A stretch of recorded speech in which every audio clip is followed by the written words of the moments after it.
speak Arabic, I would be pathetic, right? I will not know anything in the language itself. But still, it is the effort that we put in.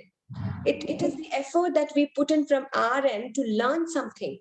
Now, whenever there is a possibility to learn, try and learn as many languages as possible because it's going to help you out to communicate better, to connect with people better. So it's considered to be as a social skill. You need language.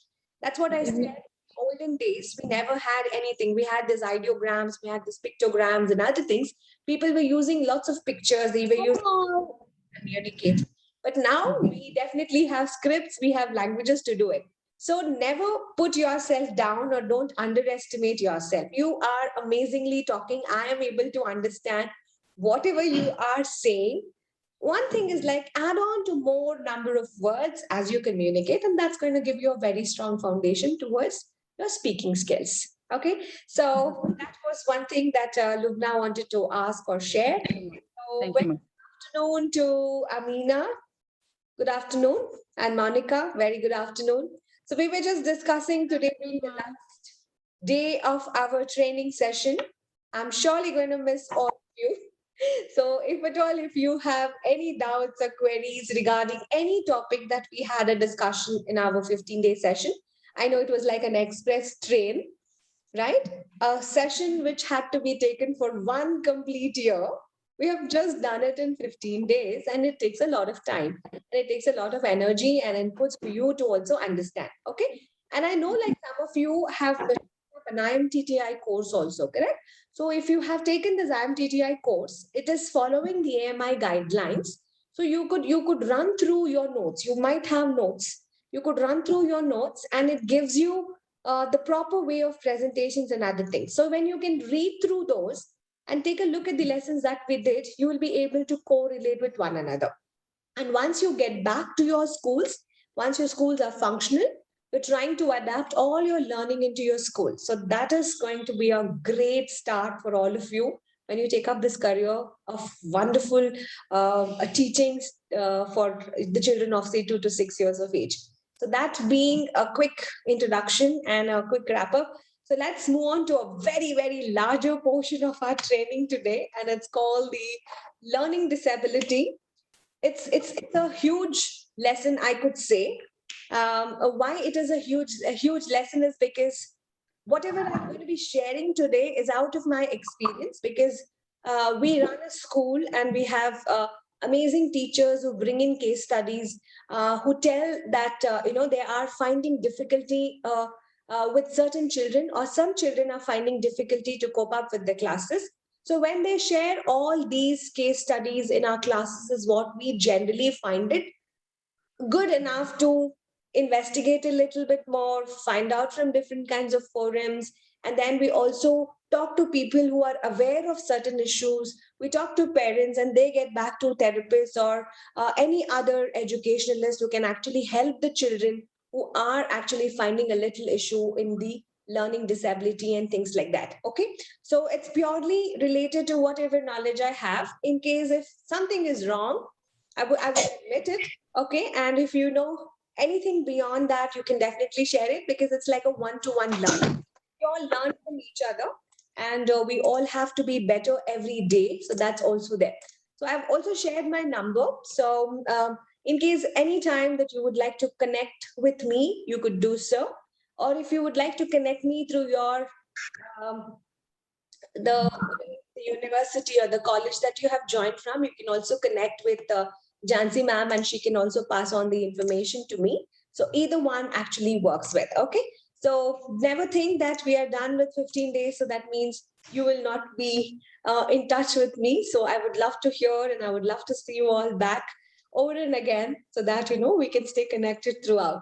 So I like that, have many amazing people who have been with in my connection for many years. Like, Shanti, I know her since 13 years.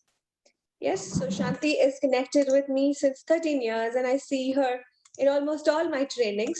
And Monica is there, and she is an amazing person again. So she joined as a parent, uh, joining her son to the school, and then she became my student. And then she became a part of our, the learning team, and she's there throughout in almost all of my training sessions. And I have amazing students like all of you, whom I've known since multiple times, like Priya, Delphin. They've attended other programs, and they've also been there. Adeline, Amina, I got to know them new. And there are a lot of other students who have registered, and because of the timeline, it's 1:30 at your time, right? So it's 1:30 or 2 o'clock your time. So they are not able to attend because of the timings, because it's clashing with their work and other things. So they are attending through the recording sessions itself. So I'm very happy that I'm staying connected with those students also. Okay, so having said that, in today's class, as I said and mentioned, that we are going to be starting with something very, very usual, and we feel it's a bigger task for us to actually work with children of certain ages who have these developmental issues. Okay, so you can take your notebook. There's a lot of things that we're going to be learning about in today's development. Okay, the first thing I wanted all of you to have an understanding is about our brain development, right? So there is a lot of things that is actually happening when we are talking about the brain development, because our health, whatever we have right now, is totally related to our brain development. And early years, I could say the early years of a child's life is also very important, because we would be working towards the health and development of the child. Now, why is it so important for our child to work on this early development? Because there are multiple reasons. One reason I could say is like the brain will start to grow, or I could say it is developing. It would have already developed, okay? It would have started to develop before the birth itself, but it will still continue to develop in the early childhood. Okay, now early childhood could be the years of 0 to 6 years, is what I could say. Now, this is where your brain starts to continuously develop. Okay, only when it starts to continuously develop, you would see the necessary changes which is required for a baby to change into an adulthood, I could say. Okay, so the first 8 years or first 6 years, I call these years as the foundational years. Call this as the foundation years. So you can note that down. Divya ma'am, sorry to interrupt. Sorry to interrupt you. Yes, Ma'am, can I ask my sister's son to join the class, because they have a toddler? Sure, you can. Yeah, thank you. Yeah. Okay, so this is one of the area that I wanted to very much precisely work on it. And why we call it as the foundational years? Because there's a major brain development which is happening, and it's going to add on to our additional factors. Okay, so what do you mean by additional factors? Now, say for example, some of the students are very intelligent by birth. People say, some of them say, okay, they have a lot of issues, and some say they are infected to so many toxins and other things, right? So here is one more thing that you have to be working is like, how well is my brain? Do we have any health checkup for the brain? Okay, so Shanti ma'am always says, like, for the brain development, you got to do some kind of brain routine exercises. And she always says, eat nuts and almonds and all of that. So she always says something that you need to be working towards having a proper development of your brain. Now, what if the mother would have taken proper nutrition? Now, nutrition is important. Right from the time of pregnancy, the mother should have taken a proper nutrition. Second thing is like she should be away from toxins or taking a lot of getting into too many infections, maybe like the overdosage of the drugs and all of that. So all these things are somewhere related to your brain development. And the third important thing is out of the context. It's about pure experience. Now, when I'm talking about the experience, what kind of an environment are you giving it to your child? The child will have to experience a positive environment with you, with the other people who are surrounded around him in this world. So once you start giving these three things, you could say that your brain is developing, and you as a parent, you are acting as a catalyst to provide good amount of brain developmental basics is what I could say. Okay. Now, what does the researchers say? Now, this is one of the basic introduction. But is it a proven research that we need to be working like that and all of that? Definitely yes, because when the child or the baby is born, we have something called as neurons in our brain, correct? So most of them are not connected. As and when you start working on your child's early life towards the health and development, what happens at that particular time is like the child will get a lot of things, like the special health needs and everything he starts to get around. So there is a lot of connections which keeps forming, and these neurons do get connected with one another, and we call those connections as synapses, or we call them as syntactic connections also. So that means, for example, I said the same thing in our English lesson also. So whenever I have to discuss about the cat, instead of saying just as cat, I say cat is a pet animal. It's brown in color. It has two eyes. It has two legs or four legs. And it has a tail. It has whiskers. So many things is what I'm trying to say. So that means you're trying to give a developmental aid over here, and you're giving more amount of an information for the child. So this is one way where language can also be a part of your brain development for your child. But what is on the health factor? Now, what is on the health factor? Does health also affect the child towards the brain development? Definitely yes. Health matters. What kind of an health? One is the physical health. The child should be healthy. Okay, so every day the child wakes up on time, sleeps on time, eats nutrition on time, everything. The second health condition is like the mental health. Now, in today's class, when we are talking specifically about the learning disability, we are more talking about the mental health condition. So, we are talking about the mental health condition or the child undergoing some of the learning disabilities due to some kind of mental illness. Now, those could be due to multiple other factors. One could be social issues, one could be emotional issues, and then it could also be educational issues. And more or less, since we are all teachers and we are doing a training, we would be looking towards how can I help the child when he is coming to my school? How can I help the child when he is coming to my class? As a teacher, what are the different needs that I need to be working so that the child is feeling safe, and I would be able to give a little bit of my contribution towards making sure the child will have an effective practice of learning. So does that make a big difference? Being a teacher, does it make a big difference when you're taking that on an emotional front as a teacher? It makes a real big difference because you as a teacher are going to be taking up this particular sessions, right? So you are taking up those particular sessions because it's going to help you. But who are the other people? Now, can you do everything without anybody's help or you telling something? No, you need to always take the help of the parent, right? So, how can the parent help you? They can help in different forms, but there are certain rules that you have to follow. Okay, so whenever you inform a parent that your child has got a particular problem, they might accept it, they might not accept it, they might be positive, they might be negative, correct? So in those cases, what is very important for me is like you need to always have some kind of positive teaching practices.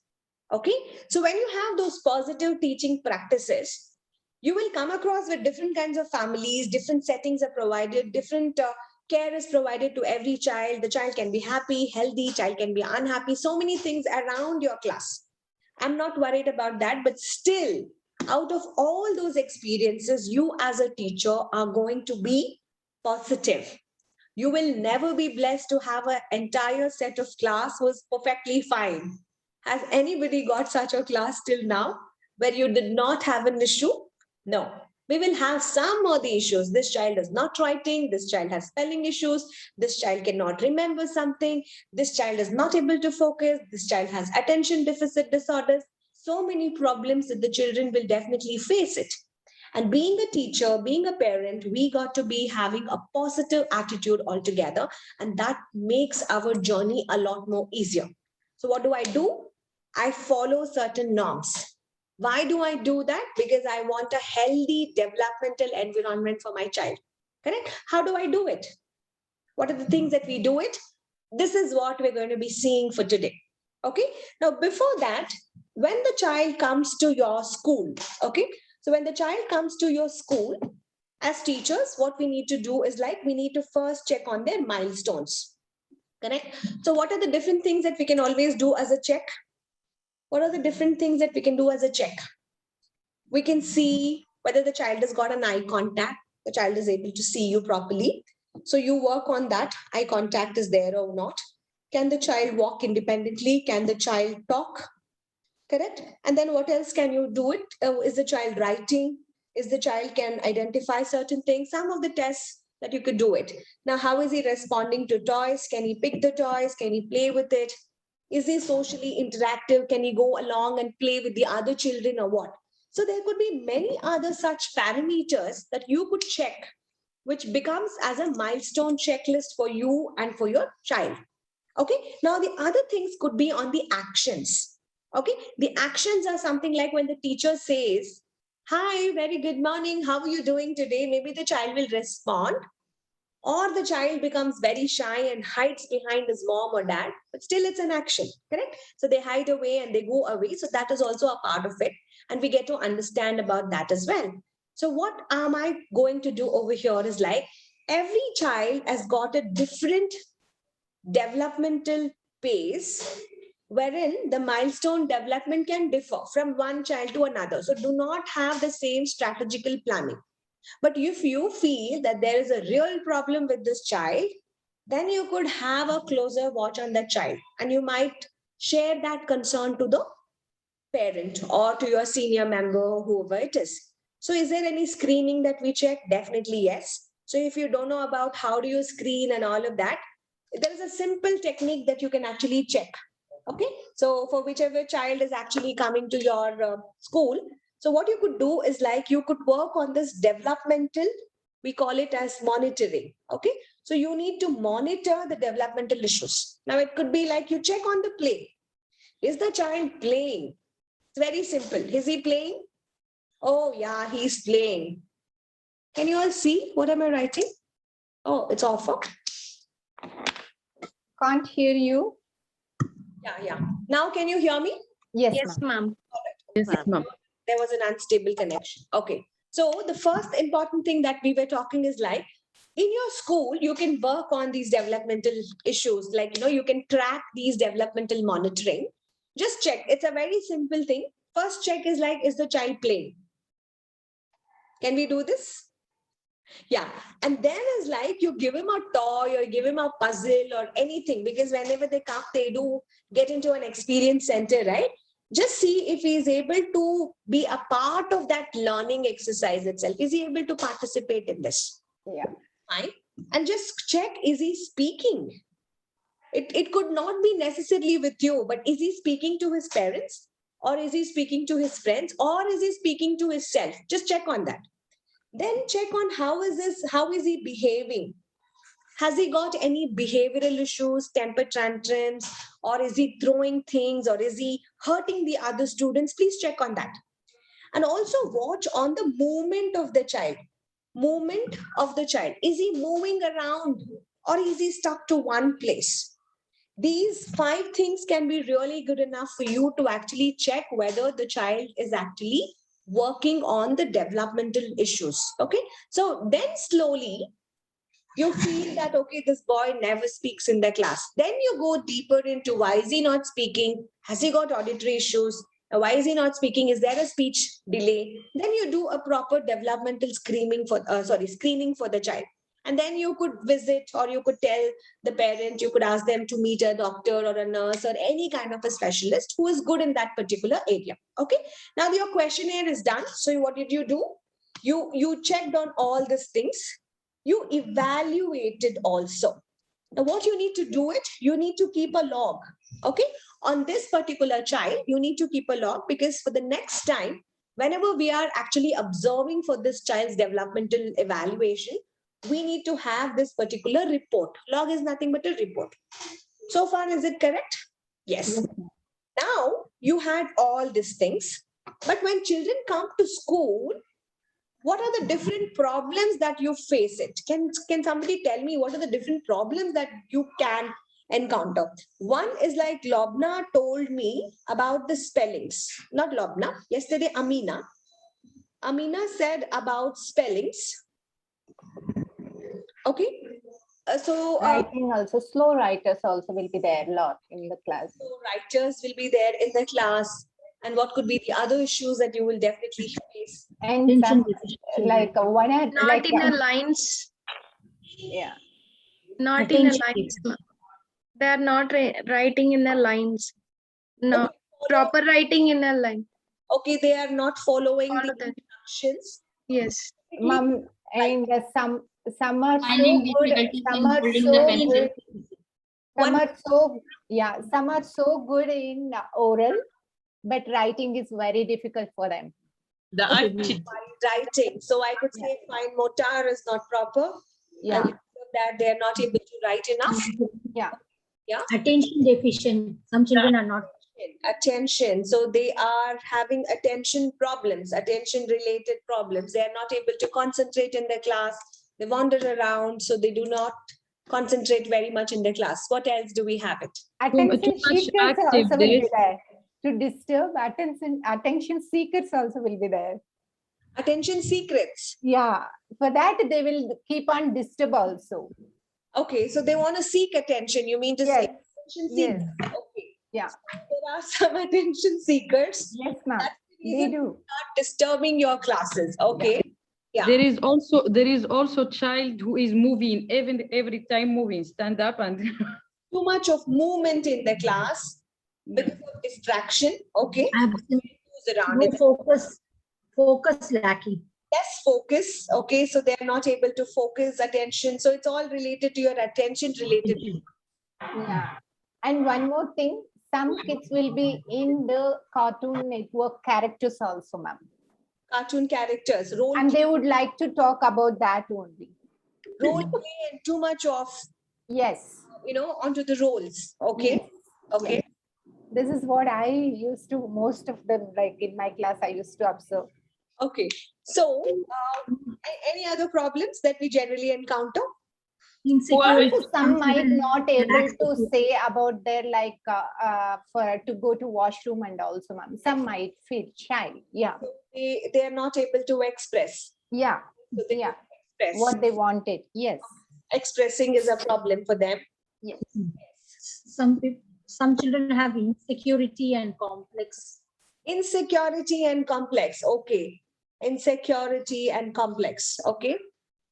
Behavior with other kids, ma'am. Oh, definitely. Behavioral issues. This is more important to us. Behavior issues. We almost got everything. Yeah. Poor attitude of writing. Which one? What is that? Poor attitude towards writing. Poor Attitude. writing. Yes. Fine motor. And late eaters also will be there. Late eaters. Okay. So laziness. Okay. Yeah. I will not take it as disability over here. So maybe it's the pattern. So it's They like don't get along with other kids. 2 days, they don't get along. Other Other problems. Yeah. social Socialize. Yeah.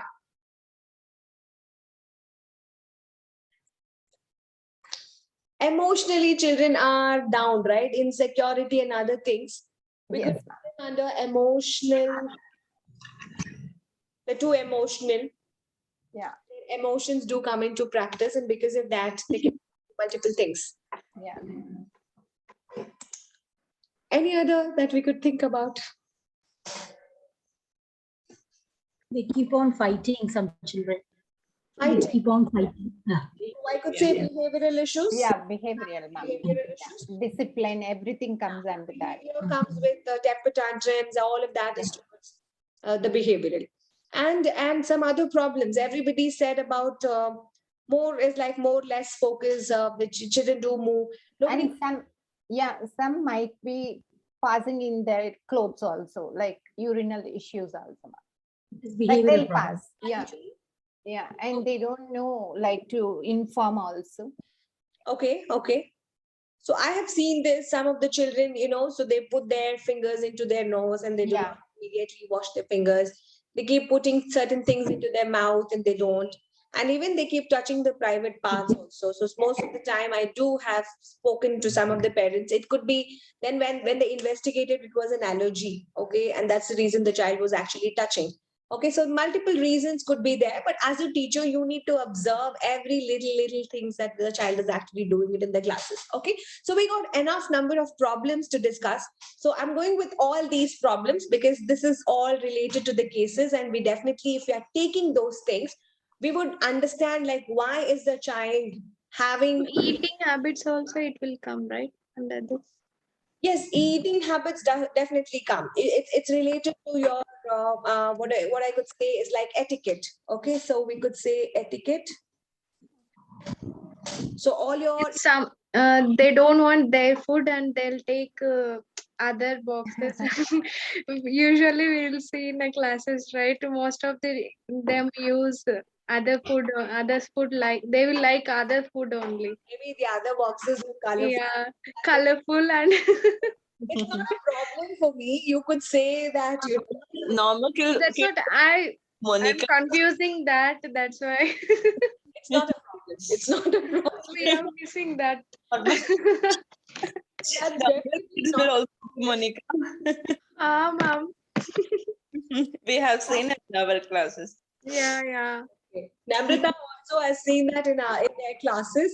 I definitely have seen this one time. A child asked the teacher's lunchbox itself because it looked more colorful, and the child wanted to exchange the lunchbox with the teacher's lunchbox. Okay, so that's really not a problem. It's a very nice gesture. They want to share, so you can always share the food and make sure it is not the oil that you have used, the nuts that you have used, or it's not allergic to the particular child. Okay, so you need to have a consent from the parent. So you could say that if you give me the permission, most of them they take permission from the parents. So there's a consent form to have somebody else's meal. So only when they agree is what you start sharing the food, because everyone's got a different cooking style and they would have got adapted to their own eating style. So we do not want any child to get allergic to any nuts or any kinds of oils at their very younger ages, especially when they are like toddlers. So that's one thing that you can actually look into it. Okay, so more often we have got good amount of problems for today's discussion, and it's going to be a lot more, I could say. So let me put under certain things. Okay, so whenever there are certain issues like there is like slow writer, then fine motor, the child is not writing properly within the lines, they have a little bit of spelling issues, can I put that under something called as the learning disorders? Yes, ma'am. Can I put that under learning disorder? Okay, so you can also write, it could be like through learning disorders. Okay, so they're not able to write it properly. And when it comes down to speaking, they're shy, they're not able to talk to one another, or they do not, they're feeling insecurity or something like that. I can put that into multiple things. They're not able to express their emotions, all of that. What I could do is like I can put them into language disorders. Okay, so it all comes under the language, because we are having a little issue with the language. We're not able to speak, communicate, and express ourselves. So we can put that into language disorders. Okay, so when it comes down to my study part, okay, I'm having issues. So nobody bought in the study issues actually. Like the child has got issue with math, the child has got issue with only the spelling issue and the writing issue, but there was nothing related to academics. Okay, so we generally have so much of problems in academics. I teach the child so much. Okay, so the child has done so many practice sessions, but still the child does not understand. Memory issues, they forget about things. They're not able to retrack so many things. We have a lot of academical issues also. So we can put that into something called as the intellectual issues. Okay, sometimes children hesitate to say back anything. Do you understand or something? It is because of multiple other issues, like, so they might not be able to hear properly. They might have auditory issues, They and might have eyes. vision issues also, correct? So these are called the auditory impairment or the vision impairment. So because of that also, they might have the following issues, but we do not know under what circumstances it's going to be happening. So I just wanted to now just give you a very wide classification of all this. So when the child gets into all these conditions, we have figured out, okay, so as a teacher you should know that there are so many developmental specific conditions. Okay, now can you name some kind of a problems? Say for example, most of you all told about attention issues, they keep moving around and all of that. It's called ADD. Earlier it was called as ADD, that is attention deficit disorder. In case if I add some more terms to the same ADD, okay, like say for example, in case if I add two more things, that means if the child is very inactive in the class, or if the child is hyperactive in the class, or is very impulsive in the class, I could say ADHD, because he is attention deficit hyperactivity disorder. Okay, so this is ADHD, wherein I add two or three more things, wherein the child can be totally inactive most of the time, or he can be hyperactive, or he can be very, very impulsive. Okay, so when we add these three particular things, it becomes ADHD. These are the very two common things that we have. Is there a lot of difference between these two? Not much of a difference. Okay, we don't see much of a difference, but earlier it was considered to be this was different, but now both of them are the same. So there's not much of a difference between all of that. Okay, so I'm going to give you very much in detail about these. So like ADD, ADHD, autism and other things, we would definitely have many such issues which falls under the child's developmental disability. So I am taking as a disability. Now the disability can be on multiple things. One is, the researchers have said it can occur right from birth. You all agree? There Yes. are developmental issues right from the birth. It is there. Some will start after some time. Okay, so this is one thing that you have to know. And the disability or the problems can be related with mental. Okay, it can be related to your emotional. It can be related with your physical. There is a lot of difference between physically challenged and mentally challenged, specially abled, specially disabled. There are so many deficit disorders. There are so many defective disorders. There are so many disorders which is related to blood. There are so many things which is going to affect on different particular areas. Okay, I'm not going detailed into it. Okay, I'm just going to give you this. You just have to know about this. So what are those particular things that we do have? As I said, we have ADD, attention deficit disorder. We can also have children experiencing ADHD, right? And some children do have developmental disabilities. Something would have happened to them. That's also one thing. And auditory issues, they're not able to hear properly. This is also one of the conditions that we do have it in our children. Some children are very depressed because of multiple reasons. They're always sad. They're very lost, lazy, depressive, whatever that. I don't say lazy. They are depressed due to multiple reasons. So we need to be working. Some children are too fragile, too fragile. If they fall, they'll break some bone. Okay. Have you ever gotten contact with such students? Definitely yes. So I had one of the student today. She had fractured her hand, and when you got to understand like what happened, why it happened twice in the month. We got to understand she's too fragile. So I thought I would add this also. Okay, so that is also one of the problems that we do have it. That too same hand, same. Same. Tanvi Same. from M1. Yes, ma'am. Okay, then we do have something related to your intelligence. Okay, so children do have this intellectual problems or intellectual disabilities. Children do have this language problems or the language disorders. Okay, and they have something called as ODD. Important. Okay, so what is ODD? It is called oppositional defiant disorder. Oppositional defiant disorder. Now, this ODD is whenever you say something, they will immediately say no. Write this? No, I will not write. Do that? No, I will not do that. So this is, we do experience out of like 400 students in the entire batch. We do experience this with 2 or 3 children, but how do we categorize? These children don't listen to me all the time. Is there a problem with the child? Maybe the child has got ODD, so you need to get that checked. Okay, it's called oppositional defiant disorder. And this is OCD, so most of us know it is obsessive compulsive disorder, cleanliness, too much of cleanliness, right?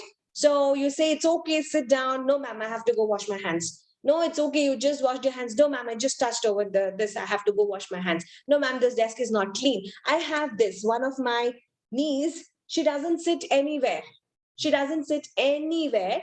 She's just like 4 years old. She will keep standing throughout when she's traveling or anywhere. She does not sit because she always feels the others' chairs are not hygienic. Okay. And if you give her only the new chair, she sits. So every time we got to lie to her saying, this is a brand new chair, which is got only for you. Okay. Then she will sit down. Okay. So there are some of My the. daughter is like that only. Who is that? My daughter. Your daughter, Swagatika's daughter is an OCD. She has OCD. Okay. Yeah, she always want to wash her hand and get cold also because of that. Okay. So we never know why children do like that. Okay. So this can also be a major problem for all of us. Okay. And there could be vision problems, Tourette syndromes, and many things. So always children struggle in school. First of all, going to school itself is a bigger task for them. They have to wake up early in the morning and then they go. And when they have a little problem into any of these, they start struggling. Okay. And the topics, whatever they are struggling, from time to time, it becomes larger and larger. Okay. If the teacher, if the parent understands that particular problem on time, okay, on time, this can actually be overlooked into. So what could be some of the symptoms why children do have a lot of issues? Okay, this is something that we're going to be working today. Okay, so now from now on, I will only do to what caters to preschool education. Okay, so we will not talk anything related to medical terms because I'm not a good person to speak about it. And as I said before itself, it's out of the experience. I'm going to be sharing it. Okay, the first thing is like, we can find out, okay, is there a problem? Is there something that I have to tell to the parent? How do you do that? The first thing, the first signal is like vocabulary. Okay, when the child comes to your school, at least 200 words he or she should know. Now this could be 3 years. Now what are those words? Now you can decide. Now when you ask the child, okay, please come in, the child nods and comes, so she or she understands. Please sit down, the child understands. So that means the child knows the relevance of those words. And then you can ask, what's your name? The child answers the name. So the child will know what is your name. Okay. So those becomes to the added on vocabulary. So that means the child is okay. Now, what if the child is not able to listen to any of those questions, whatever you're asking? Can you come here? The child does not respond. The child is in her own world and the child is not able to understand at all. Is it a problem? No. Okay, some say no. Who said no? Ma'am, they might good at their language, but they might not know our English language. It might be also one of the reasons. Okay, so let's try out an alternative. So now we start communicating in their own language, but still no response from the child. Is there a problem? Yeah, it might be, ma'am. It might be auditory, or it might be like some problem. Yeah. Okay. So this problem, like, is related to something I could say as your speech. Yeah. Okay. And it could be related to your language.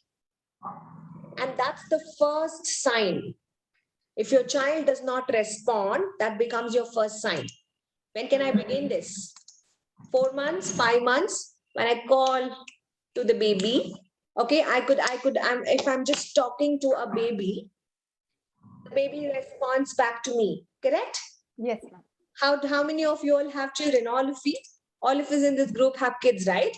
So when your baby was born, were you waiting for 3 years to communicate with your child? No, the day one onwards will start. Right from the time that you held your baby in your arms, you were like, oh, what a lovely baby, my baby. You started cuddling, you started talking to your baby. That means there was language. So maybe the child took a little time to respond back. Maybe when the child is around like 1 month, 2 month, third month, the child or the baby starts responding back to you by smile, Yes. and they giggle. Okay, they shake their hands, they move their legs, and all of that. So that means your baby is responding to you. They don't have a speech and developmental issues, because whenever there is noise, whenever there is sound, whenever there is a talking that is actually happening, the child is responding to you very well. Now, if there is no such response, is that a problem? Yes. Yes. You have to start asking from the fourth month itself, why is my baby not responding to my talk? Okay, you can wait for 1 month, 2 month, not beyond 6 months. Okay, so I have an autistic cousin. So my aunt, at the very early time, maybe like 40 years back itself, she realized this. She realized this, like, this baby is totally different. Why is he not responding to me? Why is he not having an eye contact? Is everything fine with him? The developmental issues are all fine, but only thing is like the responses was not there. So that means there was an auditory issue with the child, and the child had a major problem. So we discovered that it is related to speech disability, or it is related to my, as Shanti said, it is related to my auditory issue. Or I could also call this as a language processing disorder. Okay, so this is your first thing, the first signal. Okay, whenever your child comes to your class, please ask them something. They have to respond to you. If they don't respond to you, wait for some times, check if they really have this auditory issue. Can they understand? Can they not understand? Another thing.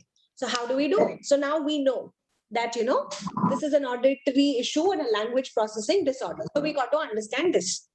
Now, sometimes what happens is like, why do you think it is happening? Because as Shanti said at the beginning itself, interpretation, right? So I spoke in English and the child did not know the language. Maybe there was one thing on a language interpretation was really going wrong, correct? So later is what, once I start communicating in their own language, maybe the child started to talk to me. So that's solved, resolved. Second thing is like, you still spoke in their own language, but still the child had difficulty in interpretation. So that could be the reason. You're going with the reason, okay? Why is that the child not able to listen? Now you have to understand the child is facing difficulty in interpreting what? It could be the sounds of the words that she's using, or the language itself. The teacher understood. So Shanti ma'am understood, ma'am, it's because of the language. The child is not able to talk. So the first thing is solved. Okay, now we still go and check. What is the second thing? Is there a problem with the child's auditory skills? So what you will tell, can we get an auditory test? Can you get your ears tested? So you ask the parent to go get a ear test. You don't want the children to catch up some ear infection, and because of that the child is not able to talk. Okay, do you all know that if you have your hearing problem, only then you will have speech issues? Everybody knows this, right? Yeah. Yeah, your ear and mouth, is tongue is connected to those Yes. connected. So you can't speak. Okay, so it's interrelated to one another. So that is one of the reason that we do have it. So this is one thing that you have to understand. And again, when do I get it checked? My auditory issues, because most of the doctors do check as soon as the baby is born. They put that, what do you call that, hearing machine into the child's ear itself, and they check. Do it regularly, like every 3 years once, 5 years once, 10-year once, so that they don't have any issues. They don't have any auditory issues, or there are no infections and such like that. Now, whom should I go? Where should I go to get all this tests done? So if you don't know where to go to pediatrician. Okay, please note down. So because parents will ask you, ma'am, so what should I do? You do not know the medical conditions. You say, okay, meet your pediatrician and he will guide you. I'm done. As a teacher, I'm done. Correct? So we route them to a proper pediatrician. From the pediatrician, they can route them to audiologist. They can route them to any other surgeon or a person who knows about the proper issues because they know in medical terms. As a teacher, your job stops here. You understood the child was not speaking in the class. You find out the language interpretation. There were so many things which was happening in the class. No response. So you called up the parent. You showed them the analysis. These were the reports that I actually did it. Ma'am, it's better to get a test.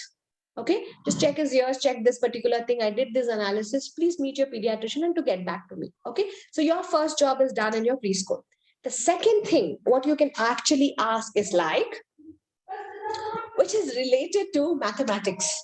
Okay, now I am doing a math lesson and I ask lots of questions. How old are you? The child says, okay, ma'am, I'm 4 years. Oh, four, but she brings only 3 candles. Or she says, okay, ma'am, I'm 4 years, and the teacher says, write number 4. The child writes it in a different way altogether. How many of you do have this issue? Mirror images, writing the numbers. Number 3, they write it like this. Number 7, they write it like this. Most of them, right? So we generally have these particular conceptions, like whenever we ask anything about numbers, how many, how much, can you hold up your fingers, can you count something? So kids can do counting orally, but when it comes to something which is related to writing, they will always show some kind of a persistent delay, okay? Or they could do somewhere related to writing anything wrong, another thing. Is this some early signs of some kind of a disorder? Definitely, yes. It is one of the learning disorder. Anything which is related to math, we call it as dyscalculia. Okay, so we call it as dyscalculia. So dyscalculia is one of our learning disability that we, oh, let me write the spelling. It's a mistake. So it is this, okay, calculia.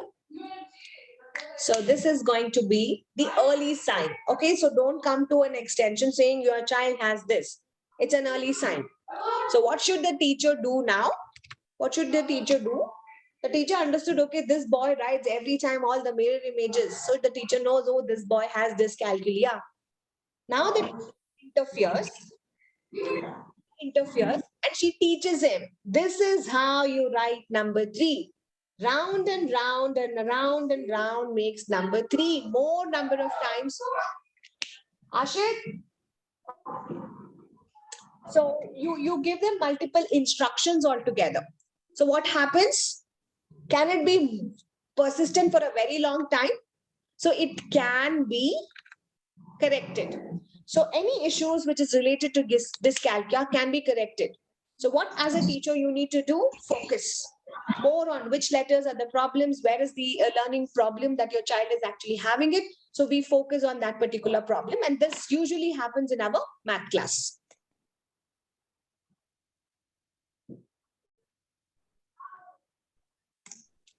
Sorry guys.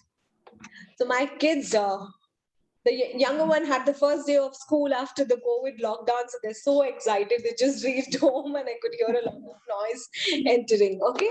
So that is your second part of it. So that's called your dyscalculia. Now you are in your English class. The teacher is talking or asking more on the letters. Okay. So we're doing a lot of alphabets. And still the child is not able to recognize. So we generally have this issue. So once I give them so many letters, and if I ask them, can you identify or tell me what letter is this? The children might not be able to recognize this letter. Okay, this is one of the instances. Second is like, if I write my name and if I ask them to find out what are the different letters, they do have it in the first name of their own or somebody else's, the child will not be able to understand. So is there a problem? Definitely yes. There is a problem which is related to our language. I said before also, that's called as your language processing disorder. We do have a problem. And anything which is related to your letters, we call it as dyscalculia. graphia. Okay, so it's called dysgraphia. Sometimes we also call it as dyslexia, but if you are putting everything together, math and language, both they have issues, we call it as dyslexia also. So you could also have that also, dyslexia. Okay. So when we have dyslexia, only writing is the issue, is dysgraphia.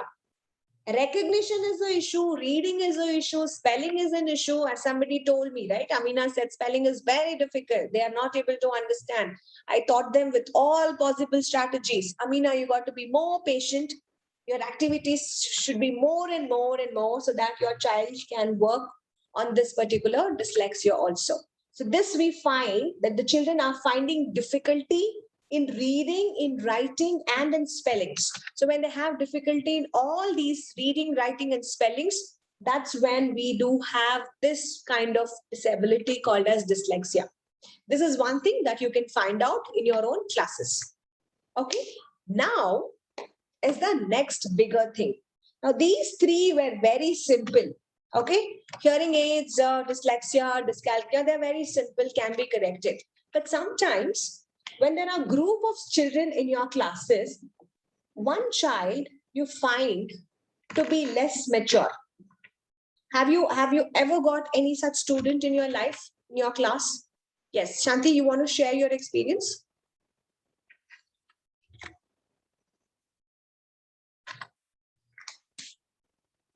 Unmute.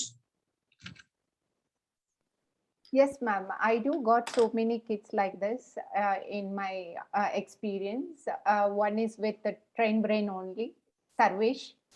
I think most of the teachers also remember him. So he is also having the same issues. And when I was working in global, also one of my child in my class, even he was facing like this.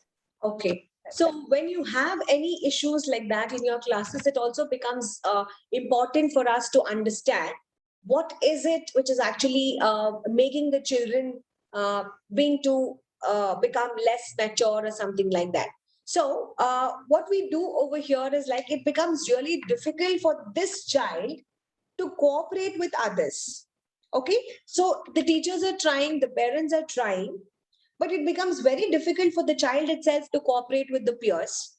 And sometimes it also becomes very difficult for the child to also manage his emotions. The child does not understand how should he behave at that particular time. He might be frustrated because the teacher is doing so many things in the class. He's not able to focus. And because of that, what happens? He starts throwing some tantrums. But what as a teacher we do it, we might not understand at the beginning that the child is undergoing an issue. But what we generally generalize is, oh my God, this boy is not cooperating, he's not able to manage his emotions, he's always throwing things, he's walking in the class, he's doing so much of tantrums, he's hitting somebody, pushing somebody. Is there something which is related to the child? Definitely yes, because the child, if they're not able to regulate on their emotions, especially on their emotions in a very persisting way, maybe you give them a challenge or an obstacle or something, the child is not able to tackle that, there could be a possibility of some kind of a learning disability. Now the teacher knows, okay, he has some issue, but the teacher still does not know what is that issue. But there is an issue, he's not able to concentrate very much in my class. So what I will do, I will still keep an eye on the child every day. Okay. So I see tomorrow, maybe the child will now become better. Okay. Now you start observing this child for more than some time and you still understand, no, this is not very common. This boy has a real issue. Okay. And that is when you call up the parent and you ask them, this is what is the problem that I'm actually facing. Is there something that is actually happening at the home also? Okay, so if the parent shares the same incidences which is actually happening, then you could think on, okay, this is a common developmental disorder which is related to your neuro. Okay, neuro is related to your brain and nerves and all of that, correct? So it could be a neurodevelopmental issue. So you get into a conclusion, note down everybody. It could be a neurodevelopmental disorder which could happen at the very younger ages itself. Now, what I should do? Should I get it diagnosed? Definitely, yes. You need to get that diagnosed. If you don't get it diagnosed, we don't know, it can carry till the adulthood also. Okay. Now, you further investigate. Okay. You and the parent further investigate and you start writing it down. Why is that child having issues? What are the different issues does the child have? So we start noting it down. Okay. The parent asks, okay, ma'am, what did you observe in the class? Then the teacher starts telling, oh my God, I am not able to control him in the class, or he's not behaving very well. So many issues like that. Okay. So we start noting it down. We say, okay, the child is not paying attention. That is one of the thing. Paying attention could be one of the thing. Will Maybe, not complete their task also. so maybe he's got some behavioral issues. Okay. Maybe he's like overactive, or maybe he's too idle. Okay. He's too idle. Many things that you start working on it.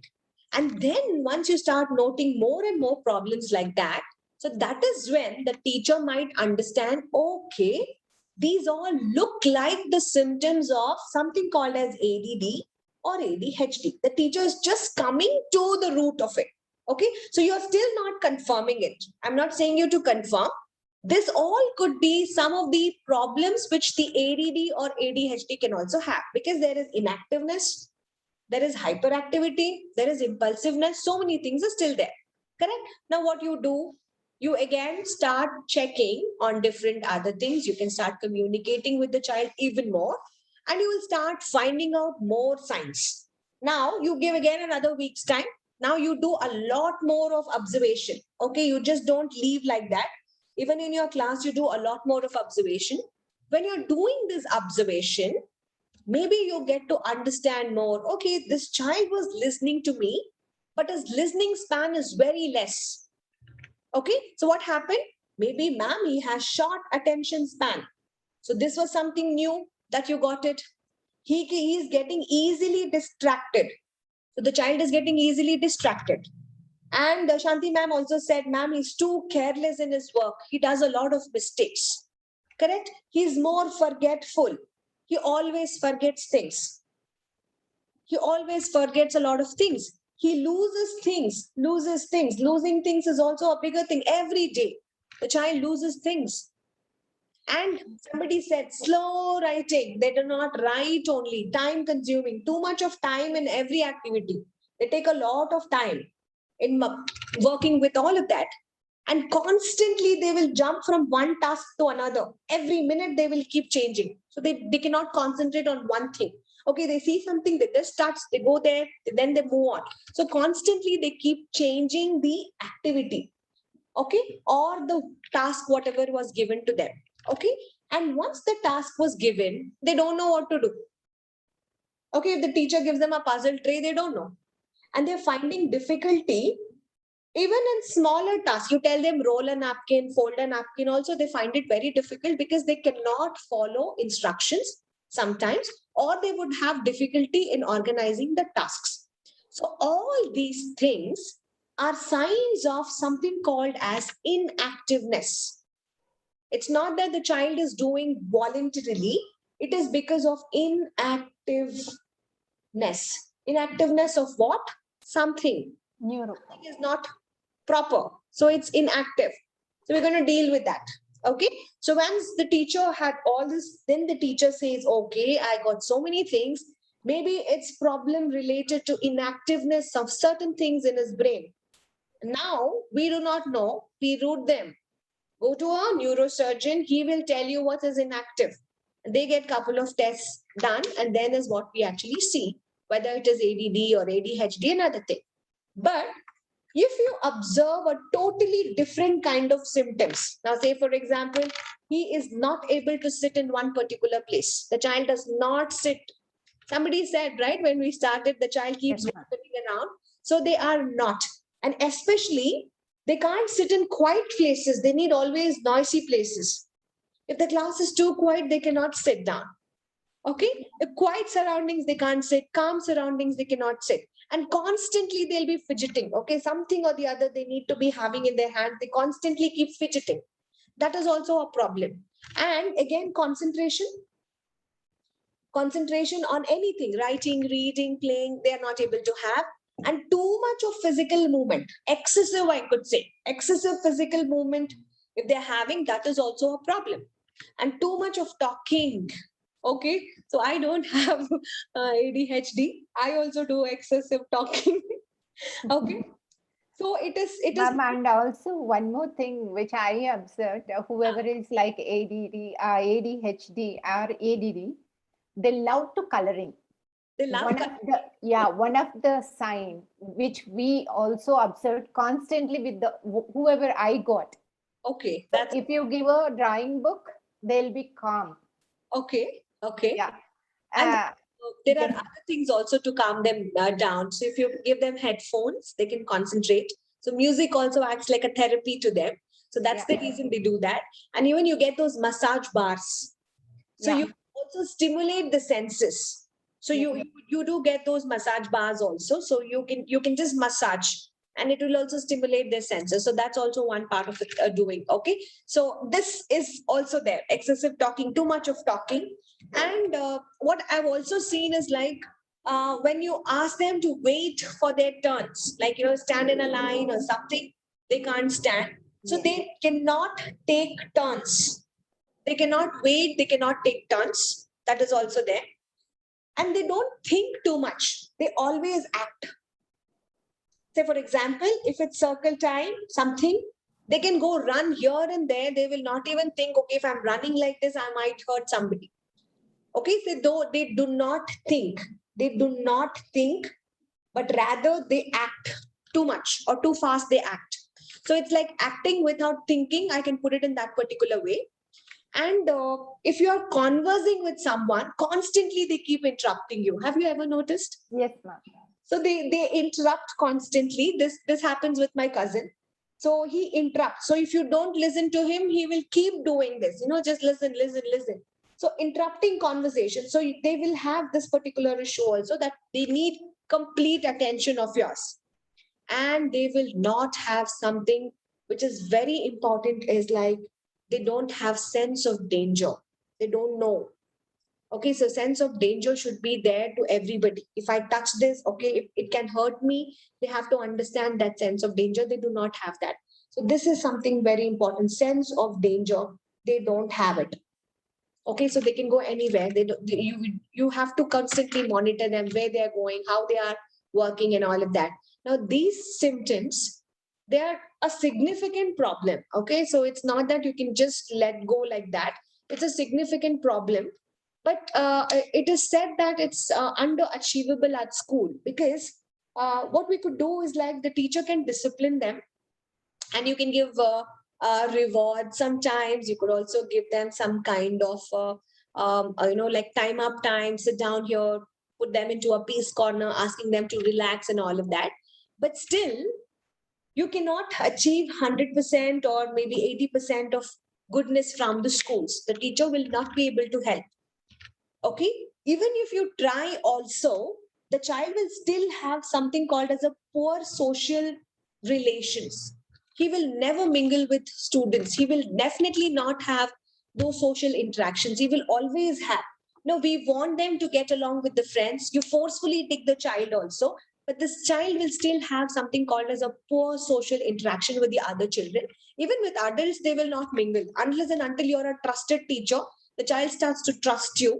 They will not socially interact with all of them, and they will have problems in disciplining. They can cry anywhere, they can sit on the floor anywhere, they could put on their legs, they can cry, they could shout, they could yell, whatever it could be. It becomes very difficult for you to control. And you can also, it becomes difficult in dealing with certain discipline problems or issues like that. So when you start observing these kinds of issues majorly, the teacher can say, yes, it is related to something called as my ADHD. It is attention deficit hyperactiveness disorder. But in what will I classify? Well, what will I classify that? So it comes under something called as hyperactivity. So this is when you will say, ma'am, your daughter or son is hyperactive. Or you could also say your son or daughter is impulsive. You could say these things. Okay. Now, as a teacher, you have done your reporting. You said, I have observed your child is lacking concentration. Okay. It's only concentration. Maybe there's a distraction. Okay. So, in my class also, there used to be one student who used to always bring a toy to the class, always a toy with her. She'll hide it and she'll bring the toy, and she could never concentrate. So most of the teachers said, ma'am, she never concentrates in the class and all of that. Then I said, okay, fine, I will come down for a demo session for your class. She used to hide the little tiny miniature toys every possible place.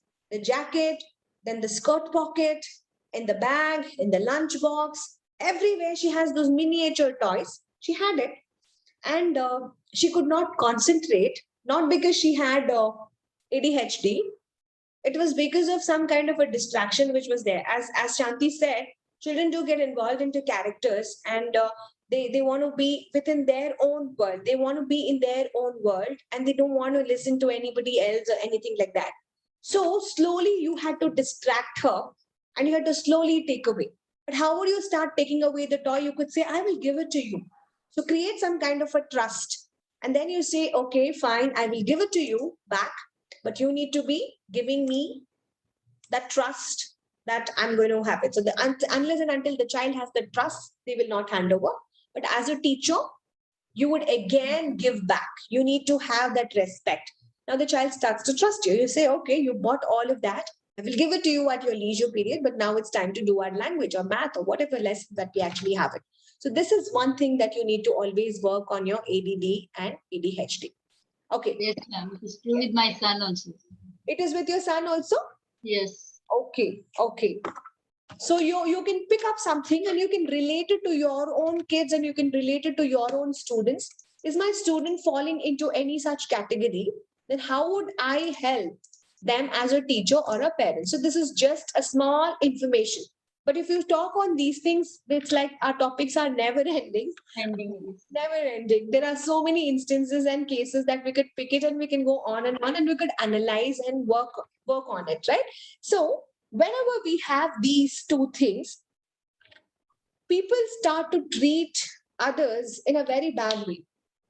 Oh, your son has this issue, your daughter has this issue, your student has this issue. Okay. So emotionally, do parents go low? The teachers also go low, right? Why this happened to this child? Why such a wonderful boy? Why this had actually happened? So is it like an illness? Is it a disease? You always start to question. Is it a disease? Is it an illness? Why it happened?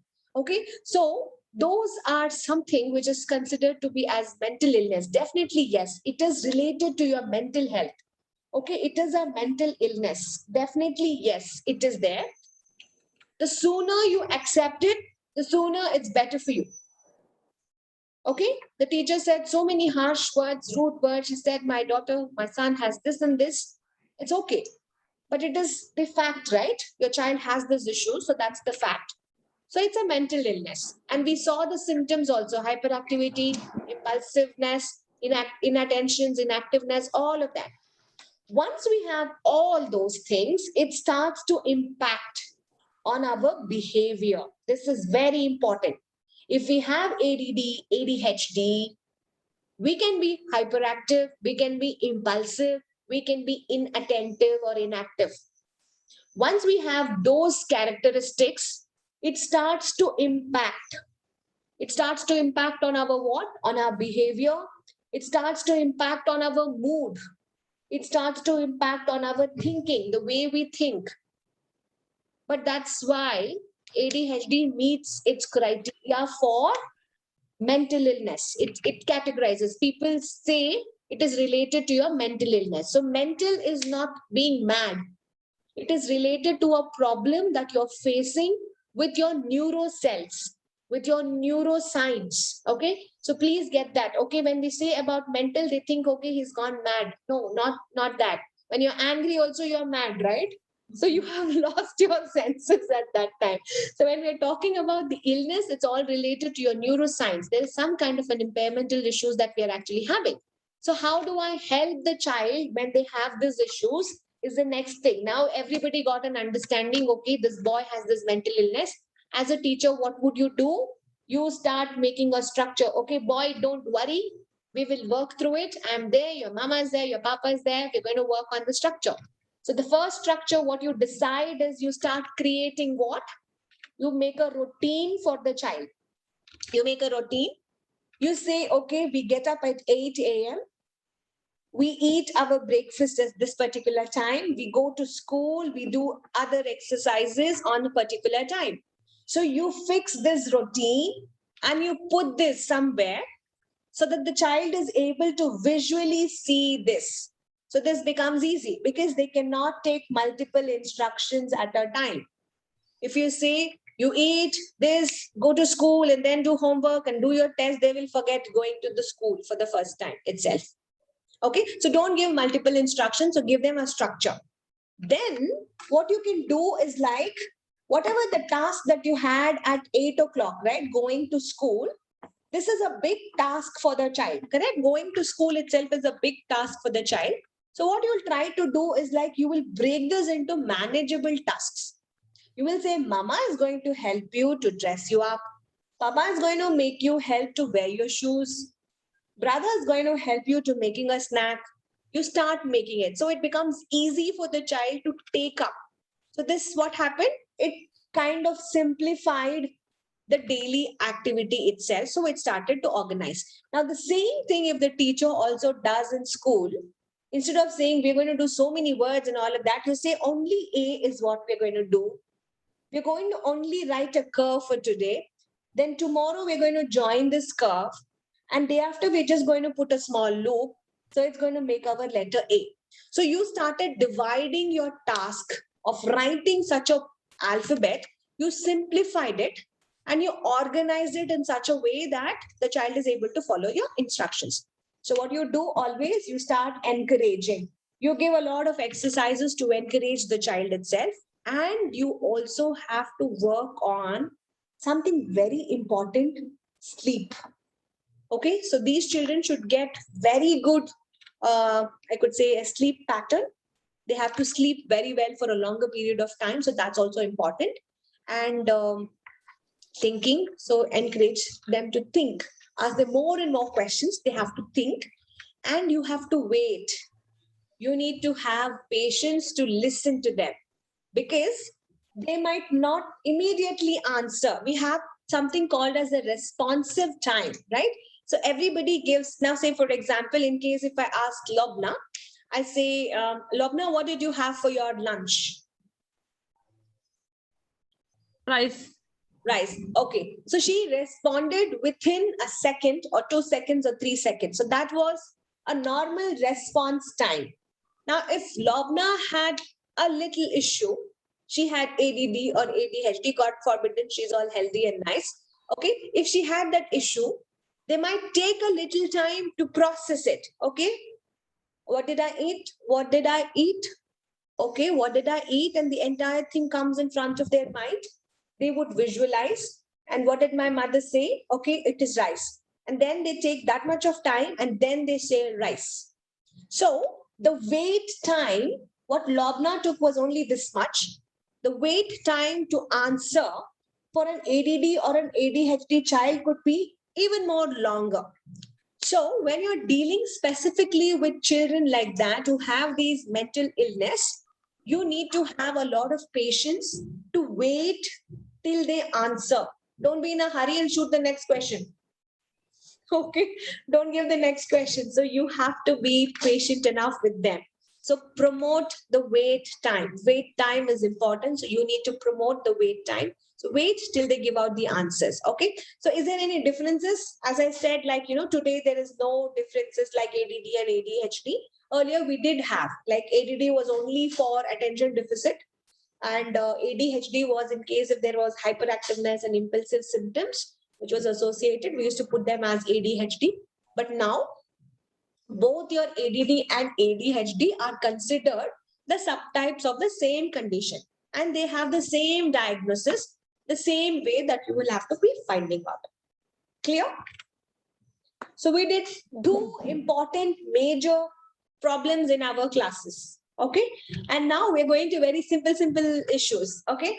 Now, if the children have problems in reading, okay, we do have a lot of reading problems. Say, if at all, if I'm giving them some kind of a book or something, and if the child is able to read, it's okay. If the child is not able to read, the teacher reads the story, and she starts asking questions. Still, the child is not able to answer it. So she gives the book back to them. She asks them, "Can you see what's there in the book?" Now, what will the child do? At least the child will pretend as if he's trying to read, right? Turning around the page, showing some kind of an interest because the teacher has asked him to do it. But literally, is he reading? If they have issues of reading, they will only pretend, okay, I'm reading, okay. But when you tell them, read out aloud, that is when they have this issue of reading it. Now, what happens? The student starts to make up stories. Ma'am, I don't have time. Ma'am, I already finished reading. Ma'am, I don't read it second time. So many things, they start to make up stories. So that is when you have to find out there is a little issue which is related to their literacy skills. Okay, the teacher understands, okay, maybe it's not true all the while, but sometimes in case of the child is actually having certain problems, they might have literacy issues because they do not know to read, they are not able to understand the words, they don't get to read the spellings properly. So this is a early literacy skills. So you can test this in your class. The next little issue or the small issue that I always come is like eating, or we call it as the table manners. Okay. So we do have issues on table manners. Okay. So when we talk about this table manners, again, here we work on certain things. Now, say, for example, you give them a spoon, or you can give them a fork, or you could even ask them to eat with their fingers itself. But sometimes, if the children have issues in holding the spoon itself, they would have issues in holding a pen or a pencil. Agree? So that means they would not be able to get a proper grip to hold their pencil or marker with their fingers. So, what is the child having here?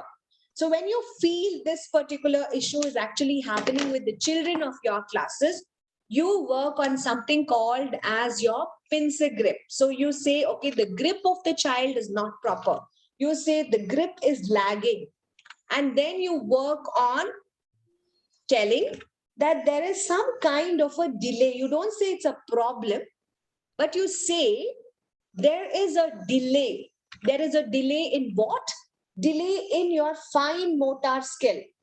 Fine motor skill. There is a delay in fine motor skill. So fine motor skills are related to your writing patterns, coloring, scribbling. All those are your fine motor, pegging or working with the puzzles. All of the very important fine motor skills. Sometimes, if children are facing issues with the fine motor, we don't have to neglect it here. You have to continuously work.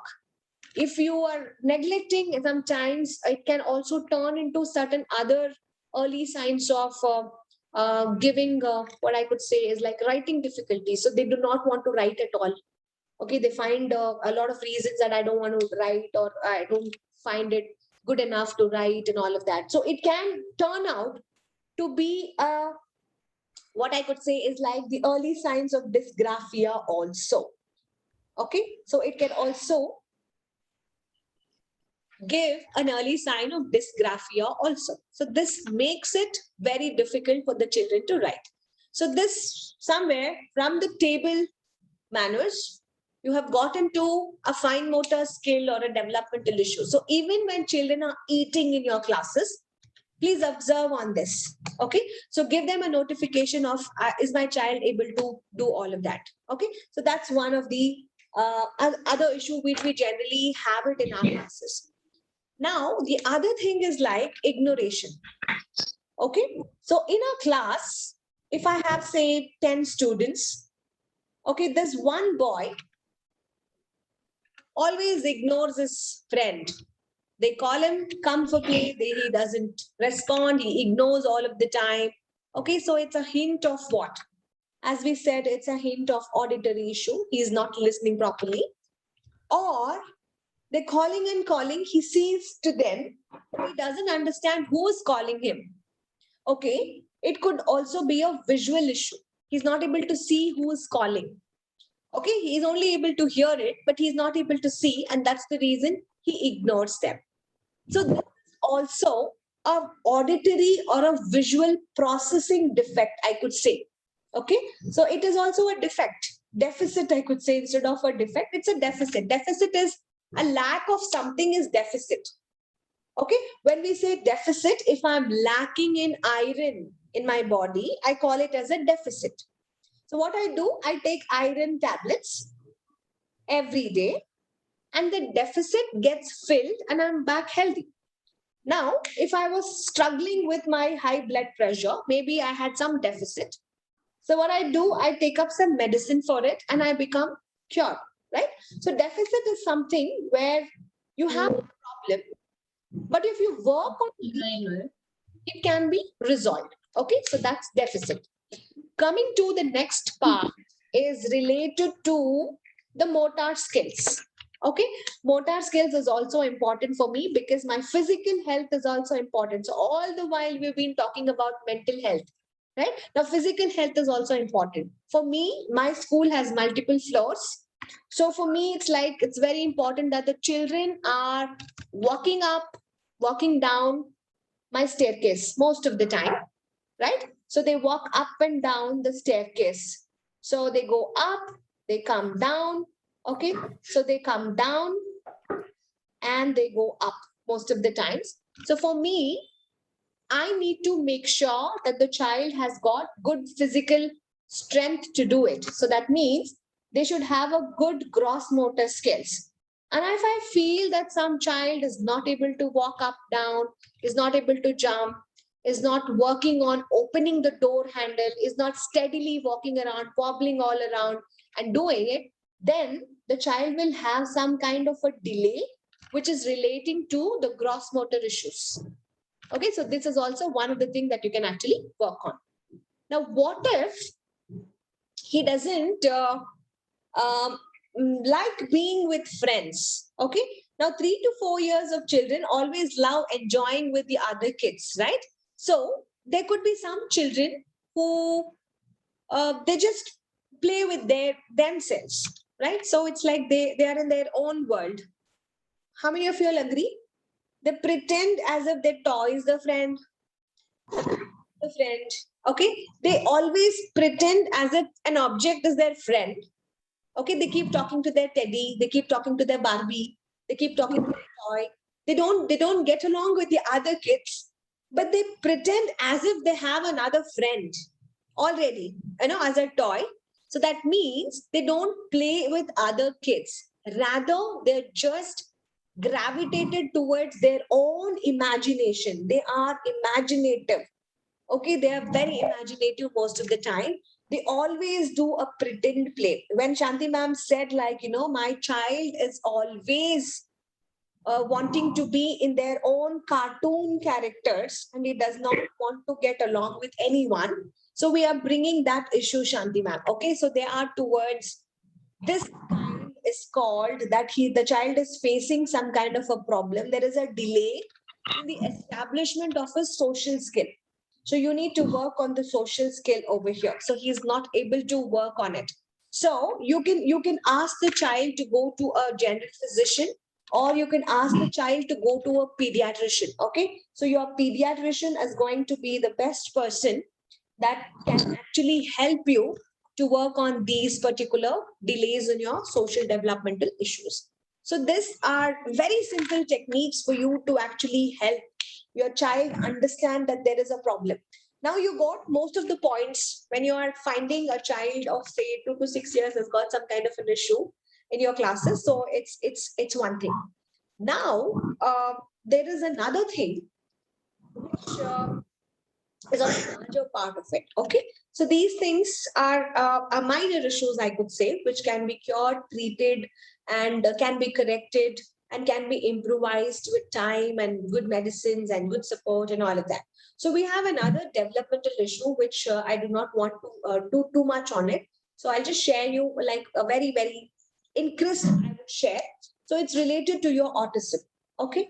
So autism is also one of the most important thing, but you have to understand a real definition for it. It is totally different.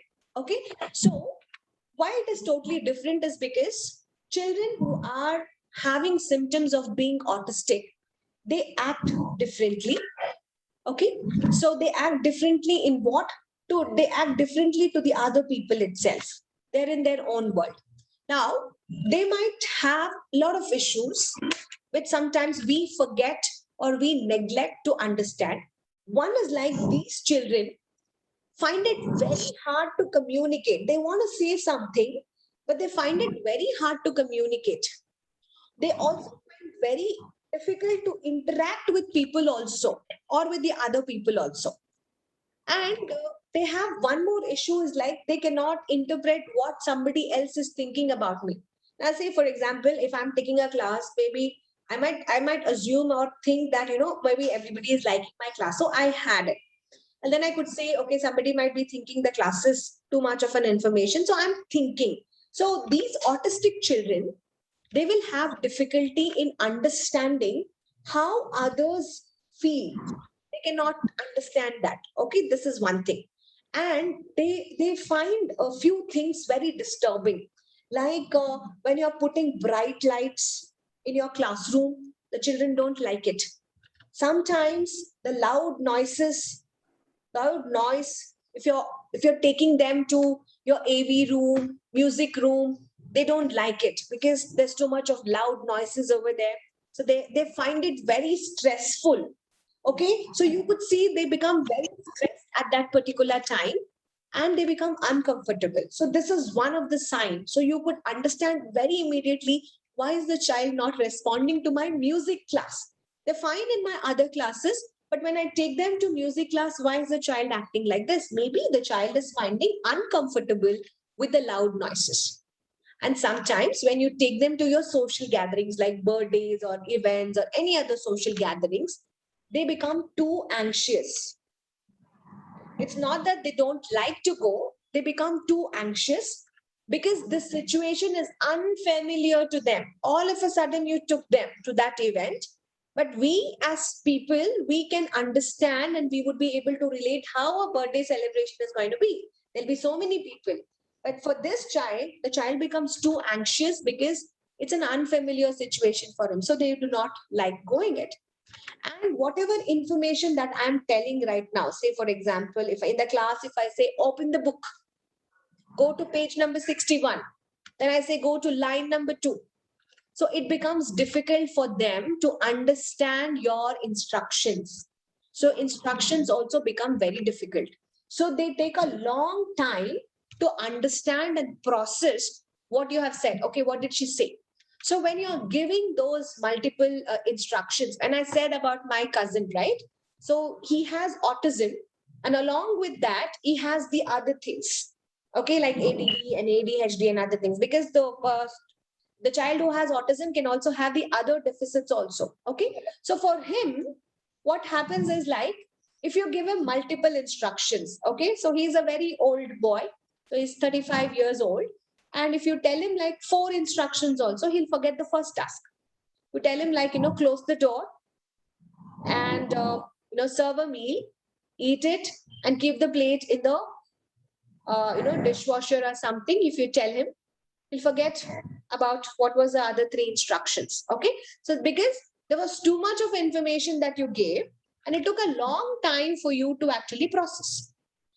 Sometimes these children will also repeat the same words. They keep repeating, okay, I have to eat, I have to eat, I have to eat, I have to eat, I have to go to washroom, I have to do this, I have to do this. They do a repetition of the sentences. So they think about the same thing over and again. So these are some of the symptoms, but it is totally different than your ADD and ADHD. Now the teacher got a familiar, a different kind of a thing, because again, autism is a vast thing. You cannot have good amount of symptoms that is going to come down. So you have to route them to a person who knows about the complete knowledge on this. But if I'm asking, like, is it a illness? Is it a illness? Yes? No, it's not an illness. What is an illness? I'm sick, so I'm got fever, so that's an illness. So if I take some paracetamol, I'm cured. So that's illness. So when we're talking about autism, it's not an illness. So that means what it is. No curable, ma'am. Yes, if you're autistic, that means you have an illness or a disease which cannot be cured. You have it, but it cannot be cured.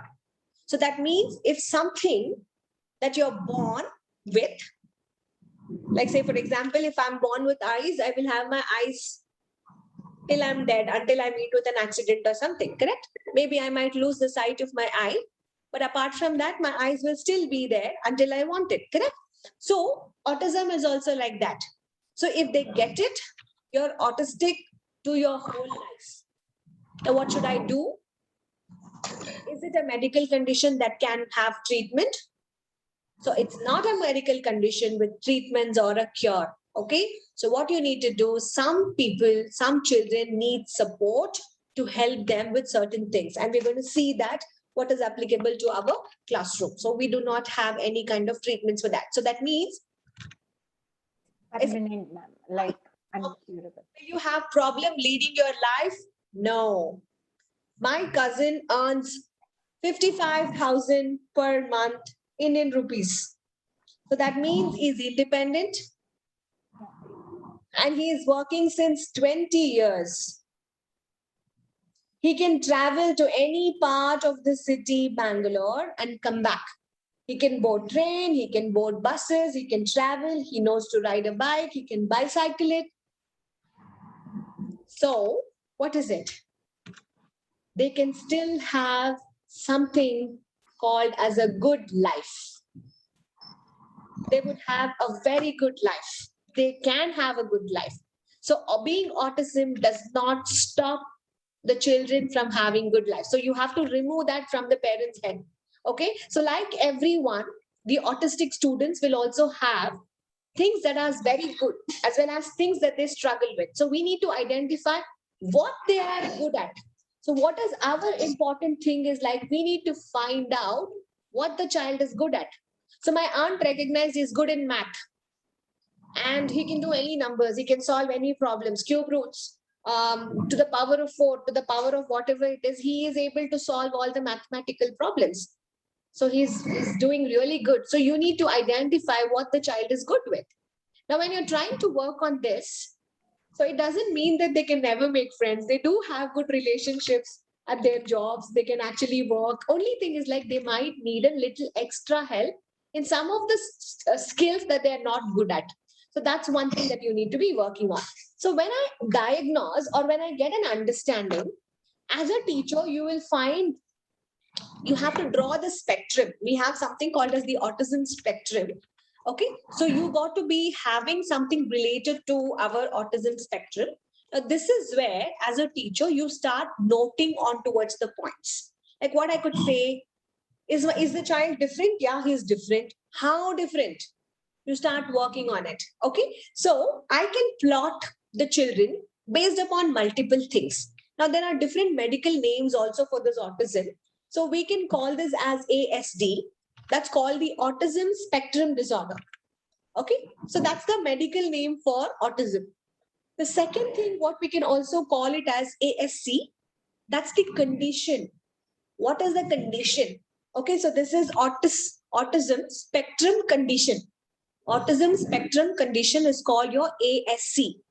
So some people use ASC instead of ASD also. Okay, so this is what I have seen through the reports. Both of them, they mean the same. So they will tell like what is the problem, another thing, is it like an extreme condition? Is it a mild condition? Is it in between? They'll give you all the levels. Okay, some people can also call this as Asperger's syndrome.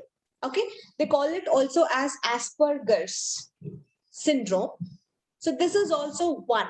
where we can describe the autistic students with above average intelligence is what I could say. So they do not have that much of intelligence, but an above average intelligence, we can also call it. So this is a very little knowledge that I have it on the autism. Okay. So if it's not clear what causes autism, because we know no one knows like what causes autism, or if it has a cause also, we do not know. But can it affect the people in the same family? Sometimes, yes, it can affect, it can be passed on to a child by their parents also. But the question is over here is like, uh, people put them into a lot of questions. Okay, so especially this is really hard for the parents to take those questions. So people, if they do not have knowledge on autism, they might say your child is struggling this because you are not taking care of your child properly. That's the first thing that we hear. The family could be like that, the friends could be like that, the neighbors could be like that. Why is your child behaving like that? Maybe your parenting skills are not proper. Maybe you have not disciplined your child. You have tried enough, but still there are questions which is arised like that. So what I could say is like, your autism is not caused. It is not caused by certain things. You have to remember this. You are an amazing parent. It is not caused by bad parenting. Okay, so your child cannot become autistic because you are a bad parent. Never. Some people might think, okay, I gave this vaccine, maybe because of that, my child became like that. People do have a lot of misconceptions. They come to us when we are in school, ma'am, we gave recently. Only after that we noticed vaccinations and doses will never put children to become autistic.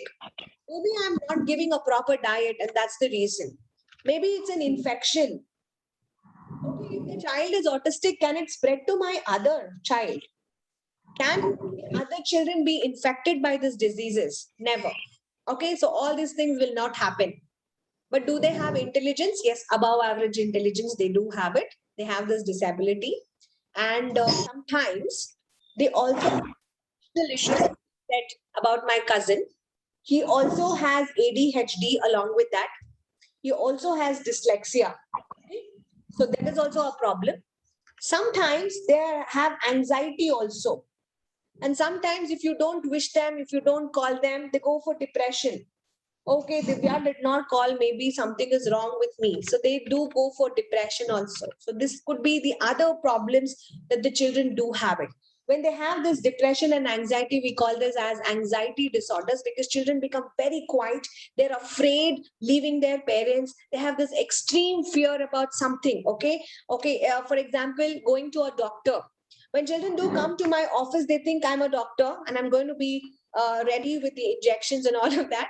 That's kind of a phobia that they develop and come thinking she's a doctor and she's going to inject me with something like that. So children have phobic towards multiple things. It could be like dogs, it could be pets, it could be bugs, multiple things. All of this is related to some kind of an anxiety issues only. And some children are even afraid to come to school, right? So they're afraid about that. So what do we call that? That's called a social anxiety. So anxiety is also a bigger problem that we do understand in our classes. So we need to always do that. So how do children do when they are too anxious or anxiety is there?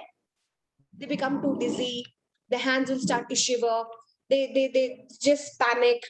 Okay, there's some kind of a sweatiness, right? So all those things is because of their anxiety itself. And sometimes children do feel so hopeless. They become sad most of the time. They're so lazy. They don't want to get up. They don't want to do many things. And they're feeling worthless. They're feeling guilty. They're like, what kind of a student I am? I'm not able to write. I'm not able to read. Children go into depression. Okay, when they are too anxiety, sometimes the children can also get into distraction, wherein they show a lot of restlessness most of the time. They have changes in the sleep patterns. They have changes in eating patterns. Please, teachers, this is a very good sign that you can actually see. There is any kind of changes. They're not eating. Okay, so there's a full plate of meal, but the child is not able to eat. The child is not able to write anything, constantly thinking about something. It could be a sign of depression. Multiple things. Okay, the depression could be at their age. Whatever the child can have it at a 5-year-old, that could be the depression level that they do have it. Okay, so all these things are somewhere related to our children's disabilities that we have it. There are many, many issues. So when people ask me what could be the issue, I have very less answers to it. So I could say I do not know about it because there could be many reasons. Okay, so whatever I have learned over here is like it's got the difficulties in learning. The children have difficulties in learning. So there could be some risk factors. Maybe it is because of the birthing time, prematurity, some kind of a head injury, or some kind of an illness. We do not know. But as a teacher, you could find out the signs that made sure for you to properly segregate the disabilities. So what you would do, you will suggest them and you ask them to go and meet a particular doctor. So the teacher evaluates and tells, go to this doctor. First, go to your pediatrician, then to your neurodevelopmental disability person. Then you can go to a pediatrician who is working on behavioral issues. So a behavioral therapist, you can go over there. But still, if you have any problems, you can also meet psychologists. Okay, if it is related to too much of mental illness and all of that, so you could actually work on that. So that was a very, very, what I can say is like a very small contextual talks that we actually had it for today. I know it was like a very long class. I hope it was little informative to all of you because you understand now where the children will be there and what are the different issues that we need to be addressing to all of them. Okay, so I'll leave another 2-3 minutes. If you have any questions, you can please raise out your questions. You can give me your questions.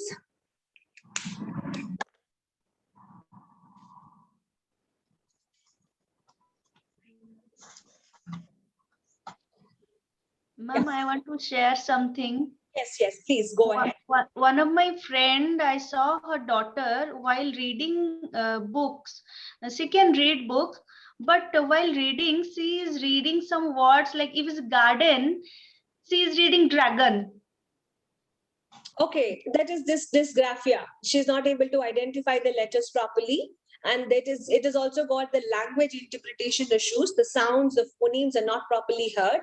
So you need to work on syllabicating the words gar and den. So you break the. I told her that you better you work on phonics. That maybe it will help.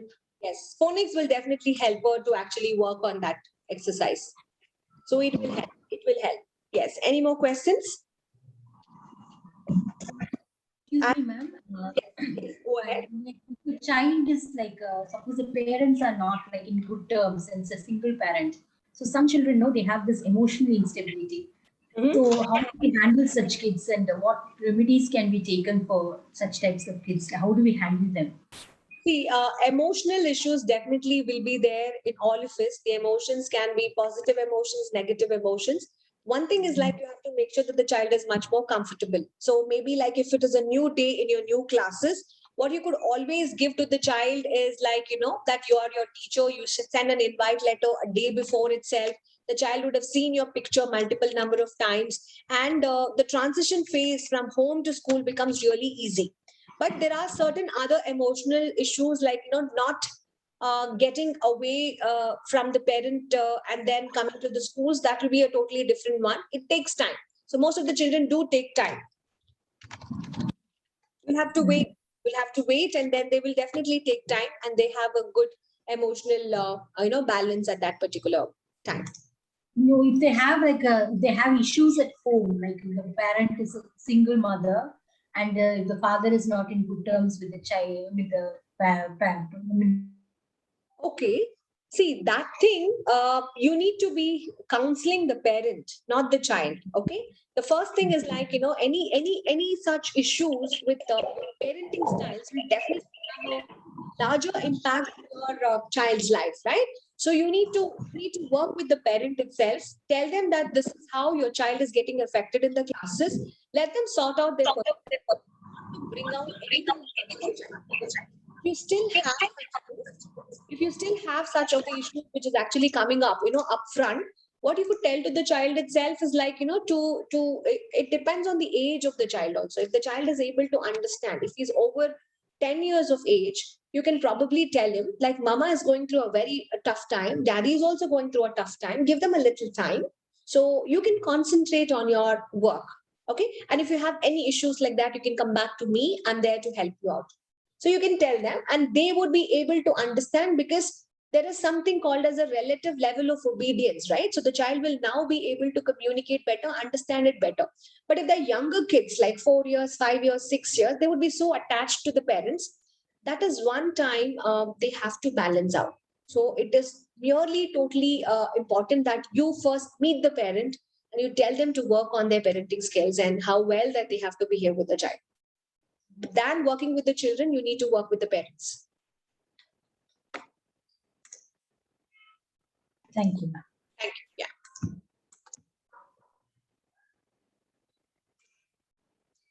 So are we done with the questions? So as I mentioned, today being the last day, we have many of the students who have attended right from day one. So we do have a small, what I could say is like a certificate distribution for all of them. And it's a very aha moment for all of us, right? So it's really nice to have all of you. I've just off my video because I'm trying to connect with my other device to distribute the certificates. Just hang on. Meanwhile, if you have any questions, you can keep raising it so we can keep talking and we can have this discussion continue.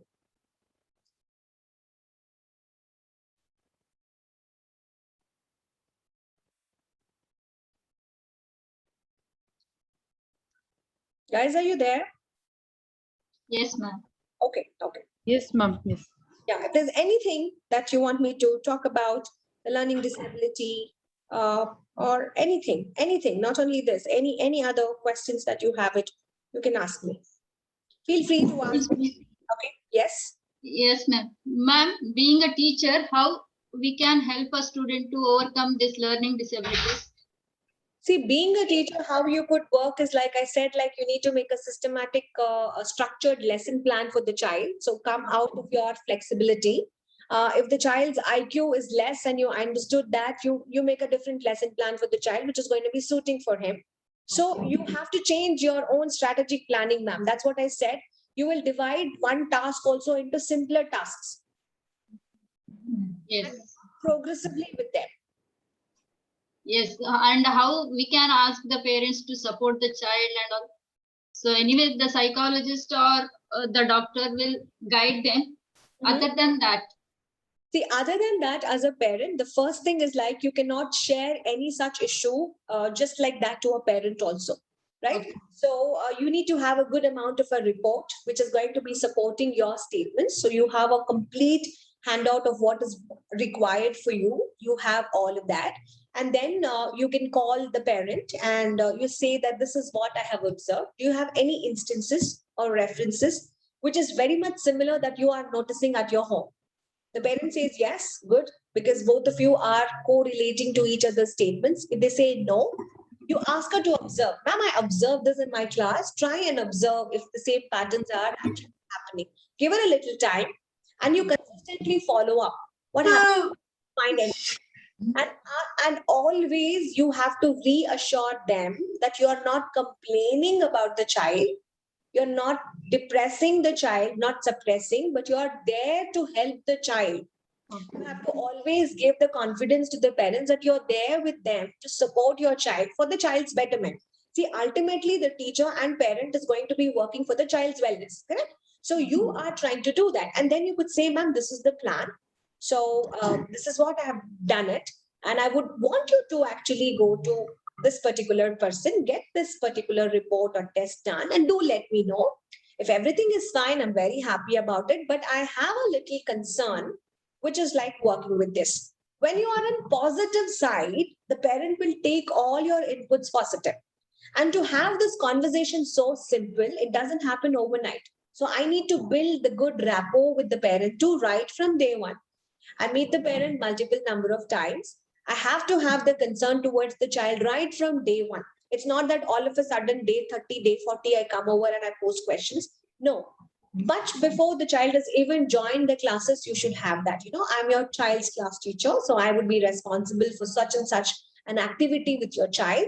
I would be reaching you if I find any difficulty with your child in my class. And I want you also to reach me if you're finding any difficulties with your child's learning capabilities. And I'm there to help you. You have to reassure that multiple times. And definitely, you will have multiple gatherings in your schools, your PTA meetings, PTM meetings, parental teacher control meetings, all of that. You attend them, you encourage them to come over and try to speak out. Okay, it has to be related to your child's development. So always remember, no personal talks. Even though you're telling the worstest part about the child, keep the positive side of it. Okay. You know the worst part of it, but still be positive. This is what your child, always start with positives. Your child is doing amazingly good with numbers. Say, for example, if the child is an autistic child, you can say he's doing amazing with numbers. His calculations are brilliant, but I have found that he has issues in remembering multiple instructions or following the commands or so and so. And I'm just thinking it could be a possibility that he is falling under this category. This is just my observation, ma'am. So can we further investigate on this? Give me also time. You also take time. Let's do it together and let's see. So that's how you go. But never be under any impression of hiding anything from the parent. Never. You should always tell good, bad, whatever, bitter, whatever the parent thinks also you have to tell. When you start telling it, Okay, thank you, ma'am.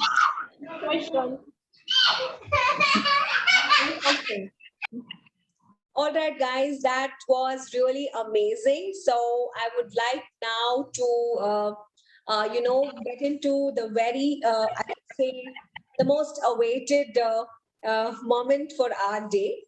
And we do have, one second, the following students. Okay, so the first participant of the day is Shanti Ratakonda. Congratulations, Shanti, and for having completed this amazing journey with me. And I hope Thank you so much, ma'am. taking the session. So if you have anything to share in just a one line, 1 minute, you can talk. Yeah, I love the way the tips you have given along with the concepts. Whatever concept you started, for that, how to take in the class. It's so useful for me also. So, thank you so much, ma'am. So glad, Shanti. Thank you so much. Yeah. The student we have who has completed the lesson is, one second.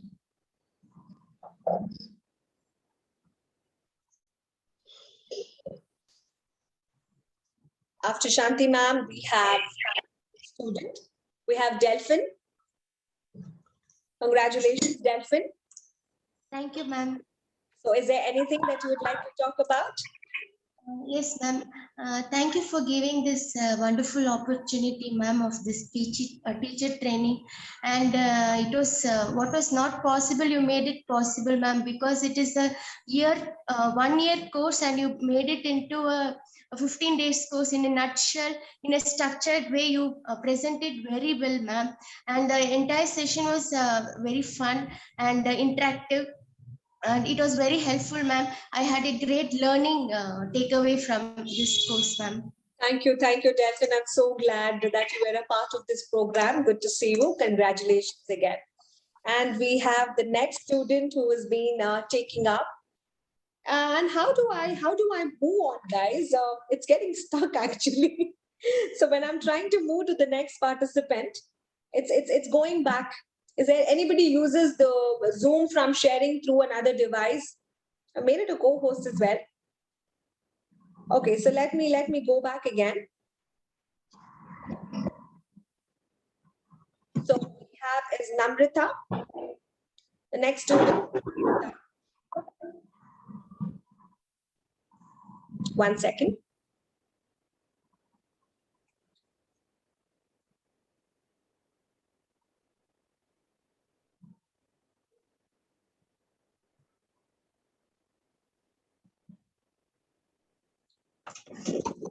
One minute, guys. Yes, yes. So this 15 days, we had a very good time with one another. And it also like, helped not only me in working with the students like you, but I think many of you could relate it to your own way of learning, correct? So that was one part of it. And you could also say that, so this was very important, that you could work with children of different age groups, and at the same time work with different kids of the same category. Okay. And the next student we have is Namrita Ragashetty. So congratulations, Namrita. Ma'am, I think Namrata ma'am is not.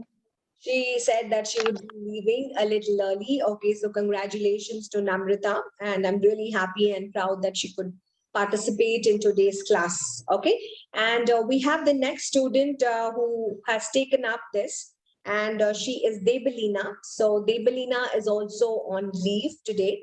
So I would like to congratulate her also on everybody's behalf. So that was Debelina. And we do have the next participant from the same team, and I would like to inform it is none other than our Amina, the very, very energetic Amina. Every time I see her energetic smile, and amazing. So, Amina, congratulations for completing the 15-day course. And she has shared an amazing exercise on how do they present the ant lesson, the letter A lesson.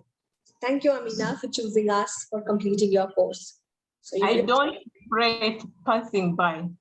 I feel sorry that I got this program a bit late, but I wish I joined before because it is so constructive on our course. Okay. Yeah. I'm very glad. You, and I hope to continue proceeding with other programs with you guys. Thank you. Thank you. I would look forward to seeing you as well in my other programs also. Thank you so much for being and joining with me on this program. The next student we have who has completed the course with us is, can you guess who is it? We have another student. We have Mani, Nagamani. Congratulations, Mani ma'am. Thank you, ma'am. Thank you so much. Okay, so how are you doing? Yeah, it went very nice, ma'am. So the way of teaching, and I thank you for being such an amazing training program conduct to enhance our skills. Thank you so much, ma'am. Thank you for being a wonderful participant. I would look forward to you in the other sessions also.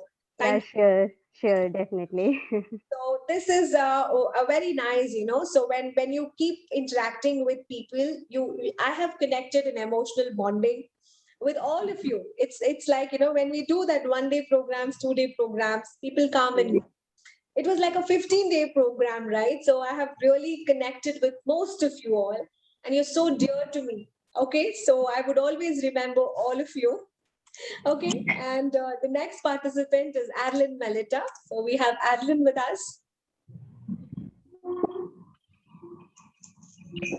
Thank you, ma'am. It is a wonderful opportunity for us after such a long time sitting in a classroom and hearing a teacher. It is a great moment. Thank you. If we would have had a physical class, it would have even been more exciting. But yes, like we've all tried and done our best so that, we have the best possible learning. And this shows like, there is no bound for learning. You can learn from anywhere, from any part of the globe. What we need to have is a great bonding to get united, isn't it? Yeah. So yes. Thank you, Melita. Thank you. Thank you, ma'am. Okay, I'm very thankful for having you in today's session. Thank you, dear. And the next participant we have is who has completed this long journey with us, and she is Padma Priya. She is a doctor, and thank you, ma'am. You have taken up your time for spending good amount of time for this program, and I really appreciate that you could give that 30 hours of your valuable time into this program. Yeah, ma'am. I'm really delighted because I could learn a lot of new things, which is like it's a small things, like small things, how to keep the table clean, how to like small things Yeah. which we never have learned even in our life. So that those things which you don't give much importance, those things you have put it in a very easy manner, and you know those all takes. I mean, all this accounts for our being a good teacher. So I'm a really hardworking teacher, but I do not know how to become a smart teacher nor an organized teacher. So which I have learned from you. So it's not only important to be a hardworking person, you need to be highly organized and you need to be a very smart teacher. In the years to come, that's how we need to challenge our kids because those now our kids are very smart. So we need to outstand them and become successful. That's how we can really become a good teacher. So that those things were put by you, and I really realized all these things in I think in a 15 days. I need more. I think some few more classes are required. I hope you decide on that and give us more training on such things so that we can really do well as good teachers. Definitely. So Thank put, you, ma'am. Thank you so put much, and thank you for all the participants also. We could like there was a lot of interactions happening so that we could get lots of things from the other participants also. So thank you all. I really appreciate such things in the future years. I hope such things will come up and we become good teachers in the years to come. Thank you all, and thank you, ma'am, so much for thank all the you, Padma Priya. So outputs. more power to you. Cheers, guys. Cheer her. Thank you. I give a big clap for all of you and for ma'am. It's a big clap to Time for all. Had an amazing organizing such a good thing. Thank you, ma'am. Thank you all. Participant we have for the day is Padma Priya ma'am reminded me of our day one when we were doing lessons on how do we become a smart teacher, right? So that is how we told. And that's how our day began because we were talking about we're not dealing with tiny kids. It's like a class of dinosaurs. So you go, when you enter as a teacher, it's like you're dealing the dinosaurs, not the little ones. So always remember and keep in mind the little kids are bundles of energy. So you need to be more spirited to be with them, and you need to have a lot more patience, energy, and everything which is of a size of a dinosaur. So when you are dealing with the dinosaur kind of children, you need to be the mama dinosaur, correct? Yes. Okay, so the next student we have is Anamika, but Anamika is not keeping well and she's not with us today. But I have to always tell that, you know, Anamika was a wonderful participant throughout. We totally missed you. Anamika, if you're seeing this recording, I'm telling you, you were an amazing student and we missed you in the session from day 7. Okay, so get back to us. You can leave a note for your friends and have a wonderful evening. We love you loads. Thank you, Anamika, for being there. And the next participant that we had um, in the session was, I'm just opening. Okay, so we have is Lubna. Okay, I could relate Lubna to so much energy. She's always smiling. She's always Thank you. whenever you turn, whenever I used to turn to my other device to see all the participants, smiling, you know. So that was also there as a part of her learning. So amazing. Thank you very much, ma'am. It's my first course of teaching. It was wonderful, really, and I benefited greatly more things, more new things. And thank you so much for your time, for your explanation, and for all. And I hope that if you do other courses or something, I hope to be also with you. Definitely. I have left my number at the beginning of the session. Please do get in touch with me if you need any further information. We have another program coming up very shortly. It's called the Phonetic 5-Day program. So I would share that information also. If anyone is interested, just do WhatsApp me, or I could send it to Jansi ma'am and she will recirculate it to all of you. It's happening on 22nd. Next Monday, 22nd of November. It's a 5-day program. So it will benefit a lot on spellings and phonetics. Okay, it's a pure phonics class. The next student we have is Swagatika. Thank you, Lobna. Swagatika. Thank you. Thank you, ma'am. Thank you for the wonderful session. And I am glad that I am a part of this session, ma'am. And how nicely you explain all the practical session that will helpful for my coming exams. And I am very happy that I came in touch with many new friends, Lubna, Amina, Arlene, and the way, ma'am, you start the class with the circle time and end with goodbye note, I like it very much. Thank you, ma'am. Thank you very much. That's amazing, because when you hear or listen to music, you become the child. The child within you comes in, and you forget your child, your age. You're in 40s, 50s. You just forget. You just become a child. Yes, the song of Hello, my child. Every day we do it at home. Oh, you're doing Thank it. you. Okay, okay. I'll share the entire playlist, what we had it in the entire classes. So you can play it around. There are many other sing-alongs. Okay, so we do have the sing-alongs. Namrita, when is that planned up, the sing-along session? Ma'am, she's not here. Oh, sorry. Yeah. So we have another sing-along session. That's an internal session that we have it. It's not for others. It's an internal program that we are planning, because we have never conducted a sing-along session for the parents. So if any of you are interested, I would invite you to give you the invitation. So it's only to our TVPS team. So it's a free session. So if you're interested, you can join. It's a pure 2-hour circle time. The importance of circle time, what are the different kinds of songs and sing-alongs that we do it. And it's just a toddler program. So a mother will sing along with the child. So when you're coming for the sing-along session, you need to bring your tiny kid. Okay, so you have to be with your child to sing along. If you don't have the little kids, it's okay. If you have an older son like me, you can bring along them if they are ready to come. Okay, otherwise you can sing alone. Okay, so that Ma'am, there is a mistake in my name. Is Tika. H is not there. No problem. Just write me a message. Okay, so I can correct it and send you the certificate. Okay, so I think everybody is received. I think I have missed Priya. So we have 2 Priyas in our class. Just the second Priya. So Me. Monica. Yes. Monica and Priya are left out. Huh? Okay. So I had download, because I'm this device is not getting connected. So I'm trying with mobile phone, and I'm downloading it through the app itself. So that's the reason it's taking a little time.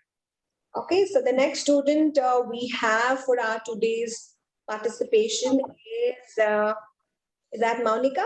Okay, we'll go with Monica. Okay, congratulations, Monica.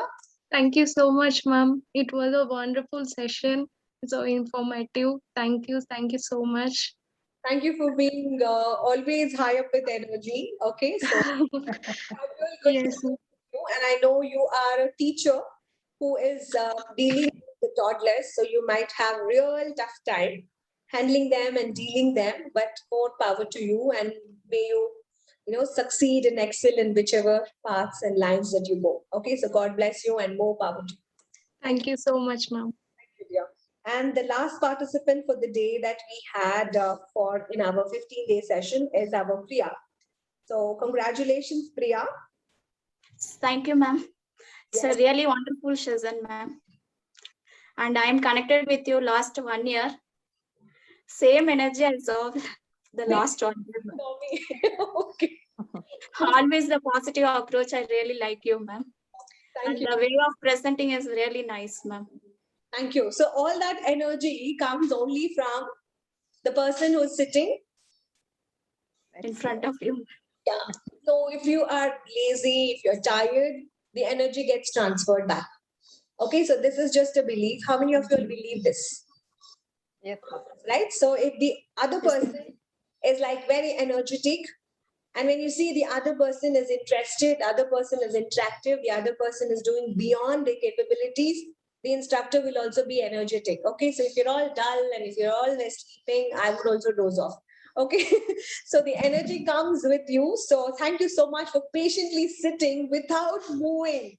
Okay, we would have worked, we would have walked we would have moved, but online classes, we're all stuck to our systems because if you're moving, you can't see, you can't perform your activity and other things. So I know how hard it is to sit for such longer hours. And thank you so much for being such a wonderful participant. Thank you, Priya. So by this, I think we have covered all our participants, and I had a whale of time, I could say. With And one word I would like to say. Yes, Shanti. You are the amazing mentor for me in my life. So this I should accept. Yeah. Wonderful mentor, wonderful, and such a great. I could respond back to that. So I'm an amazing person. See, it's very important that we become good human beings first. Yeah. Then what you have to think about the other things. So what lives do have, your life do have goodness and badness. It's all there in our hands. How do we take it? So we have taken up a lot of things, like when the COVID hit and other things. Everybody struggled, everybody suffered, but still I have to appreciate my team was with me. Okay. So they were there supporting and everything. So why could people do it? It's only because they were good enough. They were good human beings. They had the heart, they had the willingness to support and work. So today in my Kannada class also, I was teaching them a lesson on Sahakara. So it's called as in Kannada, it's called Sahakara, a helping attitude and a helping nature. Only when you have that ability to do something for others, you will find goodness in everyone. So when Shanti is finding goodness in me, maybe she's a good-hearted person. Okay. It's not like that, ma'am. Literally, you are a wonderful Not mentor. like that, ma'am.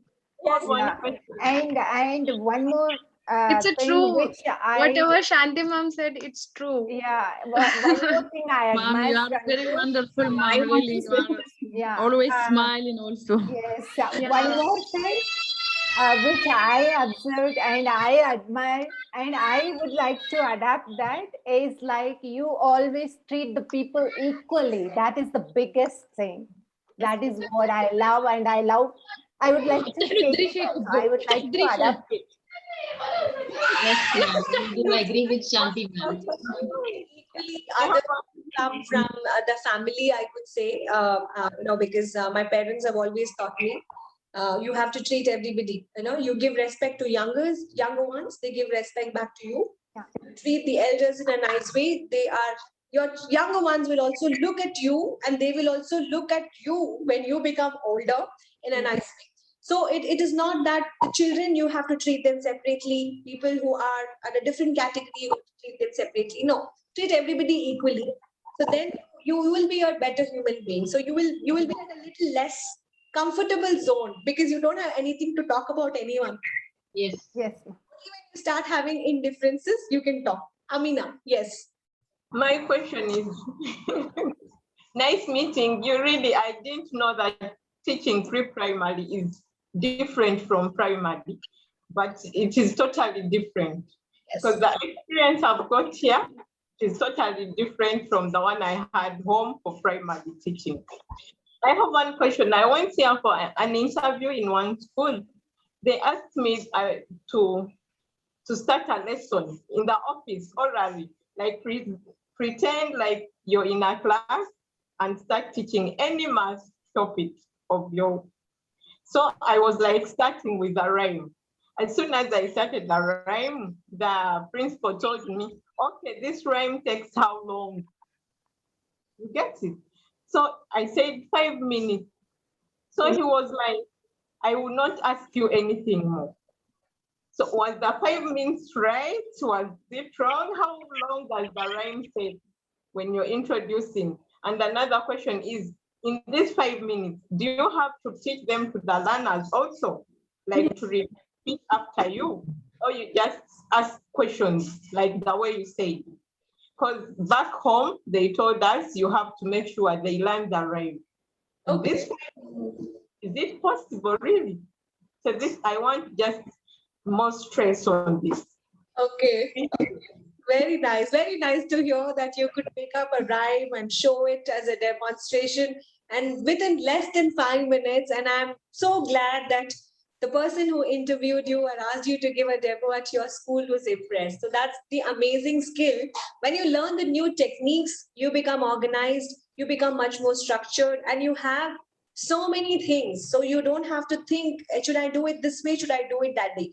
See, for me, when I started with learning disability, I did not know. Today's class especially, I asked you questions, and did anyone know that particular thing? I went only and answered only what you had asked me before.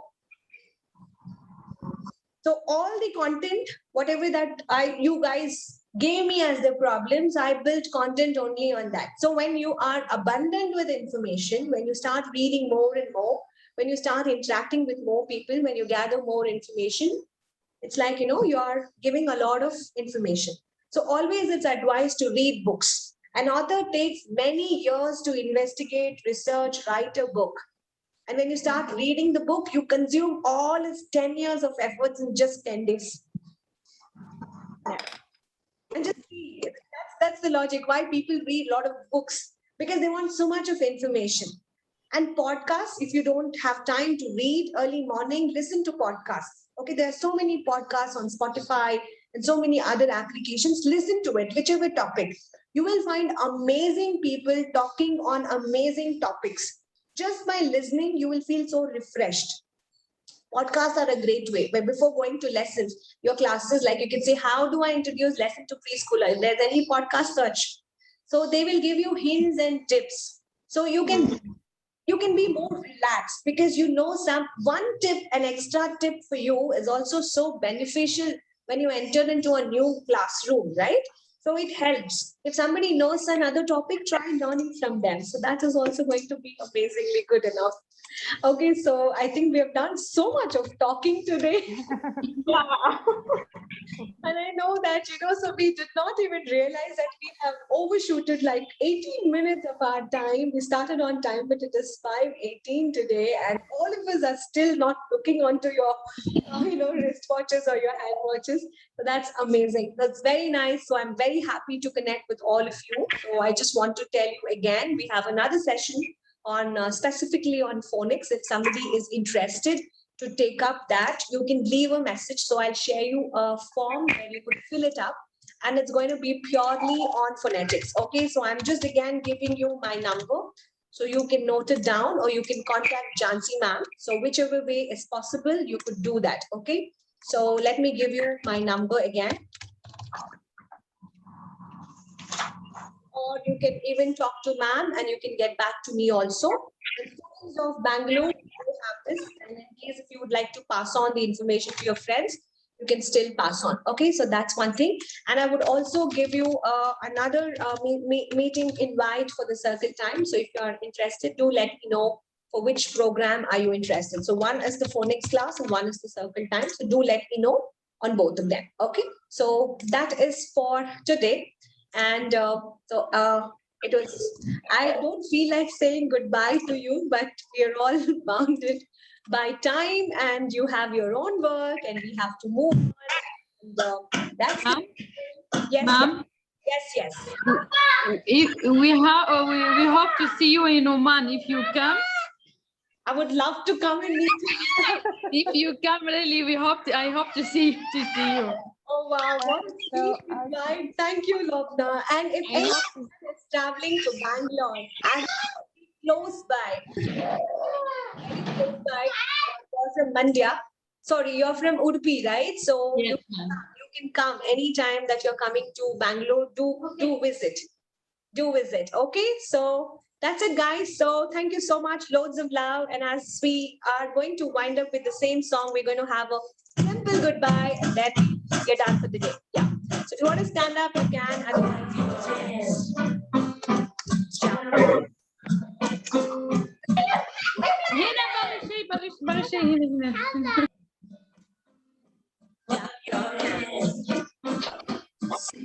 now.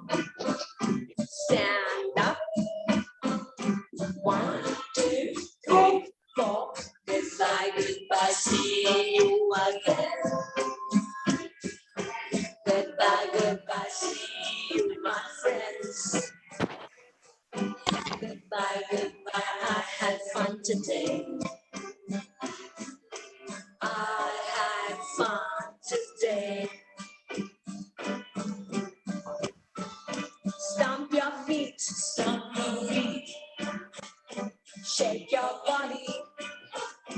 Stand still.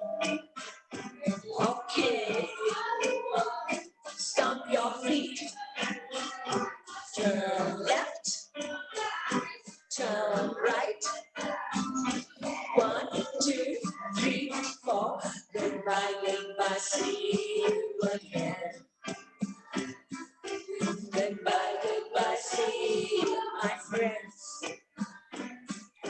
Goodbye, goodbye, I had fun today. I had fun today. I had fun today. I had fun today.